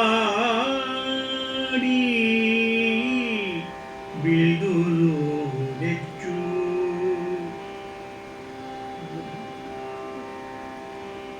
ವರ್ದಿನಂ ಕರ್ತಿಂಗಳಿರುಳಿಯಲ್ಲಿ ಲಕ್ಷ್ಮಣನೊರ್ವನೆಯ ಹೊರಗೆ ನಡೆಯುತ್ತಾ ಒಂದೊರೆ ಅಗ್ರದೊಳ್ ಸುಯ್ದು ಸುಯ್ದಳಳ್ತಲ್ತು ಕುಳ್ತು ಸಪ್ತರ್ಷಿ ಮಂಡಲವ ಒಯ್ಯನೆ ಏಳುದಂ ನೋಡುತ್ತಿರೆ ಬೆನ್ಗಡೆಯೊಳಾರೋ ಬಂದಂತಾಯಿತು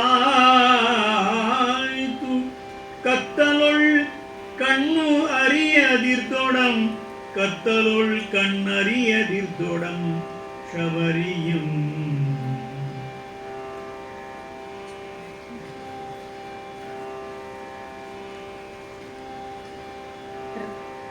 ರಾಮನ ಮನದ ಕೆಚ್ಚು ಬಾಡಿ ಹೋಯಿತು, ಮುಖ ಸೊರಗಿ ನಂಬಿಕೆ ಕುಸಿತಾ ಹೋಯಿತು. ಒಂದು ದಿನ ಅಮಾವಾಸ್ಯೆಯ ಕತ್ತಲ ರಾತ್ರಿಯಲ್ಲಿ ಲಕ್ಷ್ಮಣ ಒಬ್ಬನೇನೇ ಹೊರಗೆ ನಡೀತಾನೆ. ಒಂದು ಬಂಡೆ ಮೇಲೆ ಕೂತ್ಕೊಂಡು ನಿಟ್ಟುಸಿರು ಬಿಡ್ತಾ ಅಳ್ತಾ ಇದ್ದಾನೆ. ಎಲ್ಲಿ ಸೀತೆ ಕೈ ತಪ್ಪಿ ಹೋದ್ಲು, ರಾಮನು ಕೈ ತಪ್ಪಿ ಹೋಗ್ತಾನೋ ಅನ್ನುವಂತಹ ದುಃಖ ಲಕ್ಷ್ಮಣನನ್ನ ಕಾಡ್ತಾ ಇದೆ. ಸಪ್ತರ್ಷಿ ಮಂಡಲ ನಿಧಾನವಾಗಿ ಮೇಲೇಳ್ತಾ ಇರೋದನ್ನ ನೋಡ್ತಾನೆ. ಆಗ ಬೆನ್ನ ಹಿಂದೆ ಯಾರೋ ಬಂದ್ರು ಅಂತ ಗೊತ್ತಾಗುತ್ತೆ. ಕಣ್ಣಿನಿಂದ ನೋಡಕ್ಕಾಗದೆ ಇದ್ರು ಕೂಡ ಅದು ಶಬರಿ ಅಂತ ಅವನ ಮನಸ್ಸಿಗೆ ಭಾಸವಾಗುತ್ತೆ. ಅವಳು ಕೂಡ ಅವನ ಮೇಲೆ ಕೈ ಇಟ್ಟು ಹೇಳ್ತಾಳೆ, ಕಂದ ಲಕ್ಷ್ಮಣ, ಇದೇನು ನೀನೇಕೆ ಹೀಗೆ ಹೇಳದೆ ಎದೆಗೊಟ್ಟು ಕೊರುತ್ತಿದ್ಯಾ? ರಾಮನಿಗೆ ಏನಾಗಲ್ಲ, ಹೆದರಬೇಡ ಅಂತ. ಯಾರೋ ಒಬ್ಬರು ದೊಡ್ಡವರು ಧೈರ್ಯ ಕೊಟ್ರೆ ಆಗುವಂತಹ ಆ ಶಕ್ತಿ ಇದೆಯಲ್ಲ, ಅದು ನಿಜಕ್ಕೂ ಅವರ್ಣನೀಯ. ಅನುಭವಿಸಿದವರಿಗೆ ಮಾತ್ರ ಗೊತ್ತು ಆ ಧೈರ್ಯದ ಸಾಂತ್ವನದ ನುಡಿಗಳ ಶಕ್ತಿ. ಸುಮಿತ್ರಾ ಶ್ಮಜ ಹೇಳ್ತಾನೆ, ಅಜ್ಜಿ ಅತ್ತಿಗಂತ ಪಾಡಾಯ್ತು, ಅಣ್ಣನಿಗೆ ಅಂತ ಹೇಳಕ್ ಶುರು ಮಾಡ್ದ, ಪದ ಮುಗಿಲೇ ಇಲ್ಲ, ಅಡಕ್ ಶುರು ಮಾಡ್ದ. ಅವನ ಕಣ್ಣನ್ನ ಒರೆಸ್ತಾ ಶಬರಿ ಹೇಳ್ತಾಳೆ, ಸೌಮಿತ್ರಿ ಬಾ ಒಳಗೆ, ಬಿಡು ದುಃಖನ. ಅವಳ ಮಾತಿನಲ್ಲಿ ಒಂದೇನೋ ಸಂಕಲ್ಪ ಕಾಣುತ್ತೆ. ನಿನ್ನ ಅಣ್ಣನ ಪ್ರಾಣಕ್ಕೆ ನಾನು ಹೊಣೆಗಾರ್ತಿ, ನಿನ್ನ ಅಣ್ಣನ ಪ್ರಾಣಕ್ಕೆ ನಾನು ಹೊಣೆಗಾರ್ತಿ. ನನ್ನ ಗುರು ಕೃಪೆಯಿಂದ ರಾಮನ ಕಾಯಿಲೆನೆಲ್ಲ ಹೀರ್ಬಿಟ್ಟು ಬಿಸಾಡ್ಬಿಡ್ತೀನಿ, ನೋಡ್ಬಾ ಅಂತಾಳೆ. ಅವರಿಬ್ಬರು ಆಶ್ರಮದ ಒಳಗೆ ಹೋಗ್ತಾರೆ. ಬರೀ ಚರ್ಮ ಹೊತ್ತಂಥ ಎಲುಬು ಕೂಡ ಈ ರಾಮ ಹಾಸಿಗೆ ಮೇಲೆ ಮಲ್ಕೊಂಡಿದ್ದಾನೆ. ಮುದುಕಿ ತನ್ನ ಗುರುವನ್ನ ಧ್ಯಾನಿಸ್ತಾ ಆ ಮೂರ್ತಿಯನ್ನ ಪ್ರದಕ್ಷಿಣೆ ಮಾಡ್ತಾಳೆ. ತನ್ನ ಮೋಕ್ಷಕ್ಕೆ ತನ್ನ ದೇವತೆಯನ್ನು ಪ್ರದಕ್ಷಿಣಾ ಪೂರ್ವಕವಾಗಿ ಪ್ರಾರ್ಥಿಸಿದಳು ಅನ್ನುವ ಹಾಗೆ ಮಂತ್ರವನ್ನ ಘೋಷಿಸ್ತಾಳೆ. ರಾಮನ ಪಾದಗಳನ್ನ ಮುಟ್ಟಿ ಕೈ ಮುಗಿದು ಅಡ್ಡ ಬೀಳ್ತಾಳೆ. ಲಕ್ಷ್ಮಣನ ಕಡೆ ತಿರುಗ್ತಾಳೆ. ಲಕ್ಷ್ಮಣ ಬೆರಗಾಗಿ ನೋಡ್ತಾ ಇದ್ದಾನೆ. ಏನಾಯ್ತು ಅಜ್ಜಿ, ಏನ್ ಮಾಡ್ತಿದ್ದಾಳೆ ಅಂತ. ಆ ಸಂಕಲ್ಪ ಏನಿತ್ತು ಅನ್ನೋದು ಶಬರಿಗೆ ಮಾತ್ರ ಗೊತ್ತು. ಅವಳು ನಗ್ತಾ ಹೇಳ್ತಾಳೆ, ವತ್ಸ, ರಾಮನಿನ್ನು ಕ್ಷೇಮ, ನಿನ್ನ ದುಃಖವನ್ನು ಎಸ್ತು ಬಿಡು. ಮರುದಿನ ಬೆಳಿಗ್ಗೆ ಏನಂತ ಹೇಳೋದು? ರಾಮ ಸದೃಢ ಕಾಯನಾಗಿ ಆರೋಗ್ಯದಿಂದ ಎದ್ದೇಳ್ತಾನೆ. ಉಜ್ವಲನಾಗಿ ಹೊಳೆಯುವ ಕಣ್ಣುಗಳ ಸುಪ್ರಸನ್ನ ಮುಖದಿಂದ ಶೋಭಿಸುವಂಥ ಪವಿತ್ರ ಶರೀರದವನಾದ ರಾಮನನ್ನ ಲಕ್ಷ್ಮಣ ಕಂಡು ಅಚ್ಚರಿಗೊಳ್ತಾನೆ. ಕೃತಜ್ಞತೆಯಿಂದ ಶಬರಿಯ ಕಾಲಿಗೆ ಬಿದ್ದುಬಿಡ್ತಾನೆ. ತಪಸ್ಸಿಗೆ ಇರುವಂತಹ ಬಹುದೊಡ್ಡ ಶಕ್ತಿ ಅದು. ಅದಕ್ಕೇನೆ ಋಷಿಗಳ ವರ, ಋಷಿಗಳ ಶಾಪ ಅನ್ನೋದು. ತಪಶಕ್ತಿಯಿಂದ ಅವರ ವಾಕ್ಕುಗಳಿಗೆ, ಅವರ ಕರಗಳಿಗೆ ವಿಶೇಷವಾದ ಶಕ್ತಿ ಒದಗಿ ಬಂದ್ಬಿಟ್ಟಿರುತ್ತೆ. ಇಲ್ಲಿ ಶಬರಿ ಕೂಡ ತಾಪಸಿನಿ. ರಾಮನಿಗಾಗಿ ತಪವಿದ್ದ ಆಕೆಯ ಮನೋಶಕ್ತಿ ರಾಮನಿಗೆ ತನ್ನ ಶಕ್ತಿ ಮತ್ತು ಆರೋಗ್ಯ ಎಲ್ಲವನ್ನ ಧಾರೆ ಎರೆಯುವಂತಹ ಒಲವು ಶಬರಿಯಲ್ಲಿತ್ತು. ಹಾಗಾಗಿ ಅಷ್ಟೇ ಭರವಸೆಯಿಂದ ಲಕ್ಷ್ಮಣನಿಗೆ ನಿನ್ನ ಅಣ್ಣನ ಪ್ರಾಣಕ್ಕೆ ನಾನು ಹೊಣೆಗಾರ್ತಿ ಎಂದಿದ್ದು. ತನ್ನದೆಲ್ಲವನ್ನ ಧಾರೆ ಎರೆದ ಮೇಲೆ ರಾಮನಿಗೆ ಶಬರಿ ಪುನರ್ಜನ್ಮ ನೀಡಿದ ತಾಯಿಯಾಗ್ಬಿಡ್ತಾಳೆ. ಅಯೋಧ್ಯೆಯ ರಾಜಕುಮಾರ ಲಕ್ಷ್ಮಣ ಕಾಡಿನ ಬೇಡತಿಯ ಕಾಲಿಗೆ ಬಿದ್ದ ಅಂದ್ರೆ ನೀವು ಗಮನಿಸ್ಕೊಳ್ಳಿ, ಈ ಪ್ರೀತಿ ಮತ್ತು ಮಮತೆಗಳೇ ದೊಡ್ಡ ಆಸ್ತಿಯಾಗಿದೆ.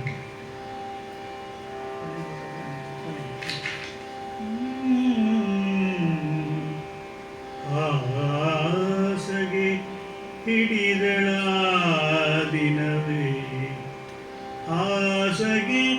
ಹಾಸಗೆ ಹಿಡಿದಳು ಆ ದಿನವೇ, ಶಬರಿಯಂ ತನ್ನ ಶುಶ್ರೂಷೆಯಂ ನಿತ್ಯಗೆಟ್ಟಳಂ ದಣಿದಳಂ ಬೆಂದಾದಳಂ ರಾಮನ ಉಪಚರಿಸಿದನು ಮರೆತು ತನ್ನಳಲಂ ಮಗುವೇ ಮಗುವೇ ಮರುಗದಿರು ಎನಗೆ ಪಸುರೆಲೆಗೆ ವೇಳ್ಕುಂ ಉಪಚರ್ಯೆ ಪೆಣ್ಣೆಲೆಗೆ ಮಾತಂಗಿ ಸಂತ ವಿಠಲ್ ಧನ್ಯಯ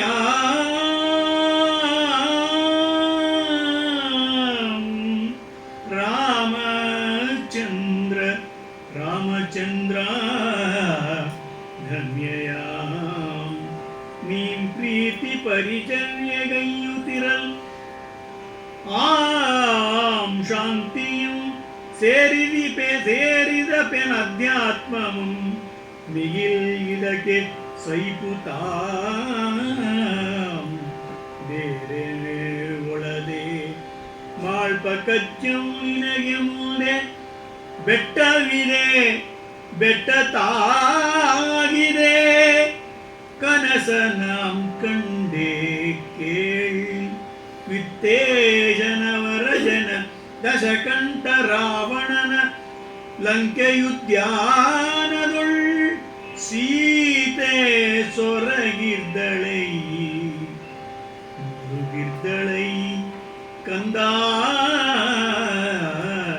ನಿನಗಂದು ಪೇಳ್ದಿಲ್ ಆಮಿಲ್ಲಂತೆ ಮನೆ ಮಡದಿಗೆಟ್ಟು ಕೆಳೆಯರ್ವೆರಸಿ ಕಾಡು ಪಾಲಾದನು ಸುಗ್ರೀವನಂ ನೋಡು ಓ ಅಲ್ಲಿ ದಿನ್ಮೇಖಲಾ ರೇಖೆ ಇದಿರೆದ್ದು ಕಾಣ್ ಭವ್ಯಮಾಗಿಹುದೆಂತು ಕೃಷ್ಯಭೂಕಂ ದಿವ್ಯಂ ಆ ಪರ್ವತಂ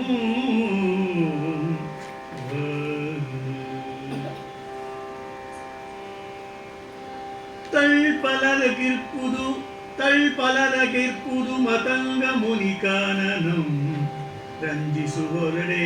ರಂಜಿಸುವುದು ಅಡವಿಯಂಚಿದಲ್ಲಿ ಪಂಪಾ ಸರೋವರಂ ತುಂಗಭದ್ರೆಯ ಮೇಲೆ ಬಳಿಯೊಳಿದೆ ಕಿಷ್ಕಿಂಧೆ ವಾನರ ರಾಜಧಾನಿ ವಾಲಿಯರ ಅಳ್ವಂ ಅವನಿಂದ ನಿರಸನ ಒಂದಿ ನೆಲಗೆಟ್ಟ ಸುಗ್ರೀವನಿಹನೈ ಗುಹಾವಾಸಿ ತಾನಾಗಿ ಗುರುಮತಂಗನ ಶಾಪರಕ್ಷಯಾವಾಲಿ ದುರ್ಗಮ ಋಷ್ಯ ಮೂಕದಲ್ಲಿ ಹೋಗಿ ನೀವು ಪಡೆಯವನ ಸಖ್ಯಮು ದುಃಖಿಗೆ ನೆರಂ ದುಃಖಿಗೆ ನೆರಂ ದುಃಖಿ ಗೆಲ್ದೆ ದೈವೇಚ್ಛೆ ನಿನ್ನಿಚ್ಛೆಯು ಸಲ್ಗೆ ಕೇಳ್ ನುಡಿಯುತ ಅತಿ ಹರ್ಷಮುಖಿಯಾಗಿ ಸೌಮಿತ್ರಿ ರಾಮರಂ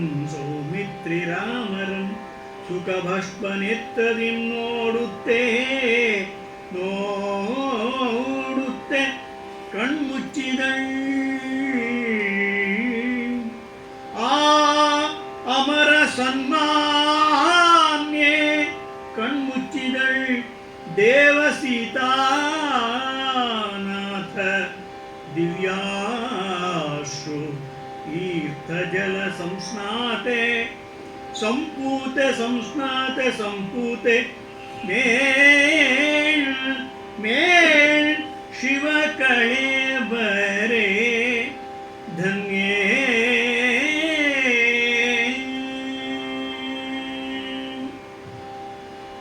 ತನ್ನದೆಲ್ಲವನ್ನು ರಾಮನಿಗೆ ಧಾರಿ ಎರೆದ ಮೇಲೆ ಶಬರಿನಲ್ಲಿ ಇನ್ನು ಏನು ಉಳಿದಿದೆ?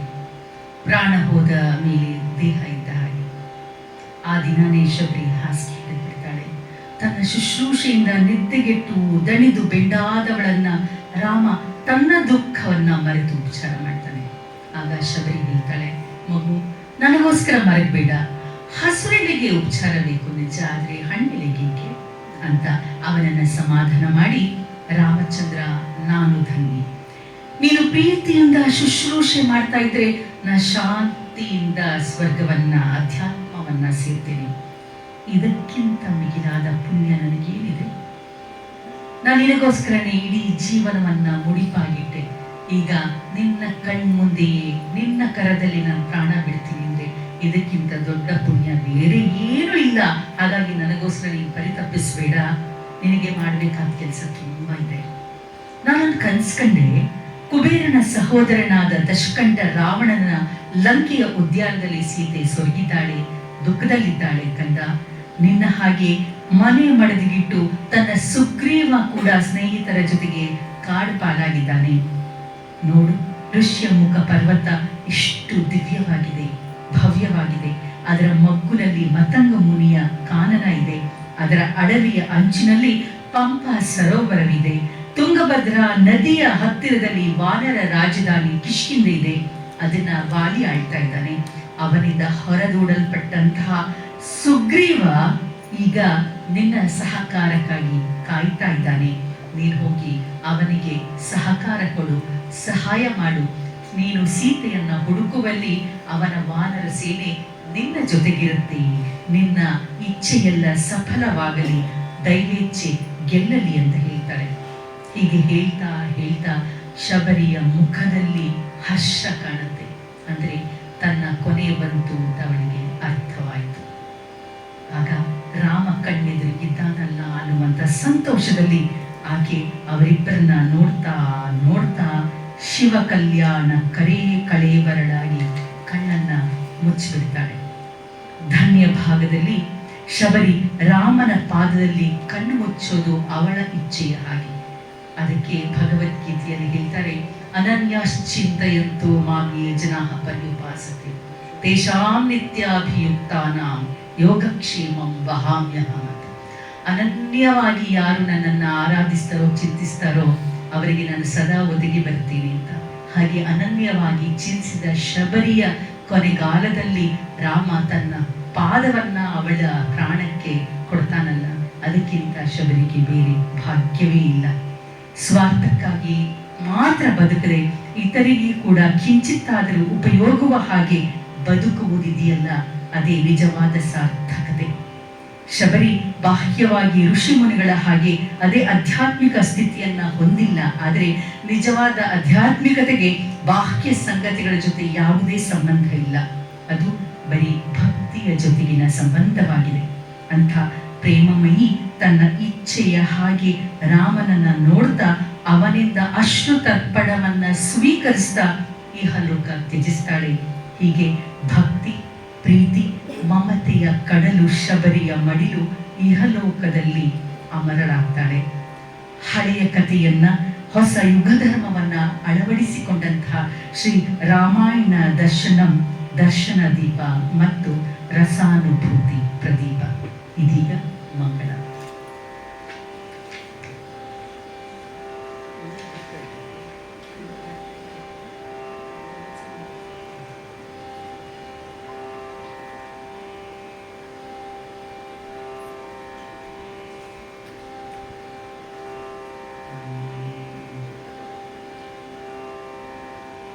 ಕವಿಕೃತು ದರ್ಶನದ 4 ಸಾಲಿನ ಮಂಗಳ.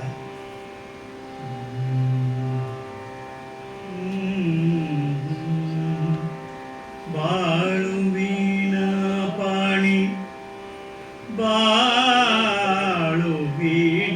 ಪಾಣಿ ಬಾಳು ಬ್ರಹ್ಮನ ರಾಣಿ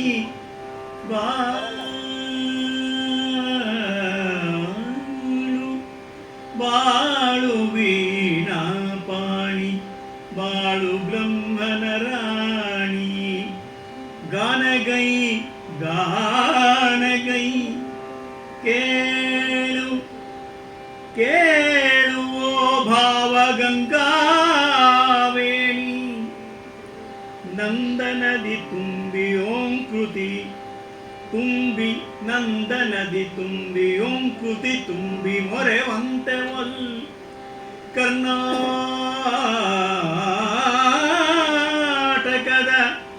ಕರ್ನಾಟಕದ ಜನ ಕರ್ಣ ವೀಣಾ ತುಂಬಿ ನಿನ್ನ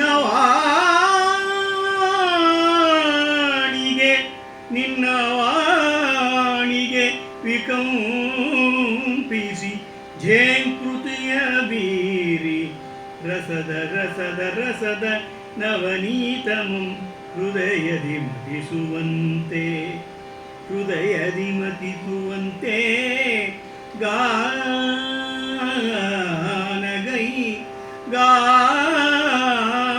ಗಾನಗೈ ಕೇಳು ಕೇಳು ಹೇಳು ಹೇಳು ಓ ಭಾವಗಂಗಾ ವೇ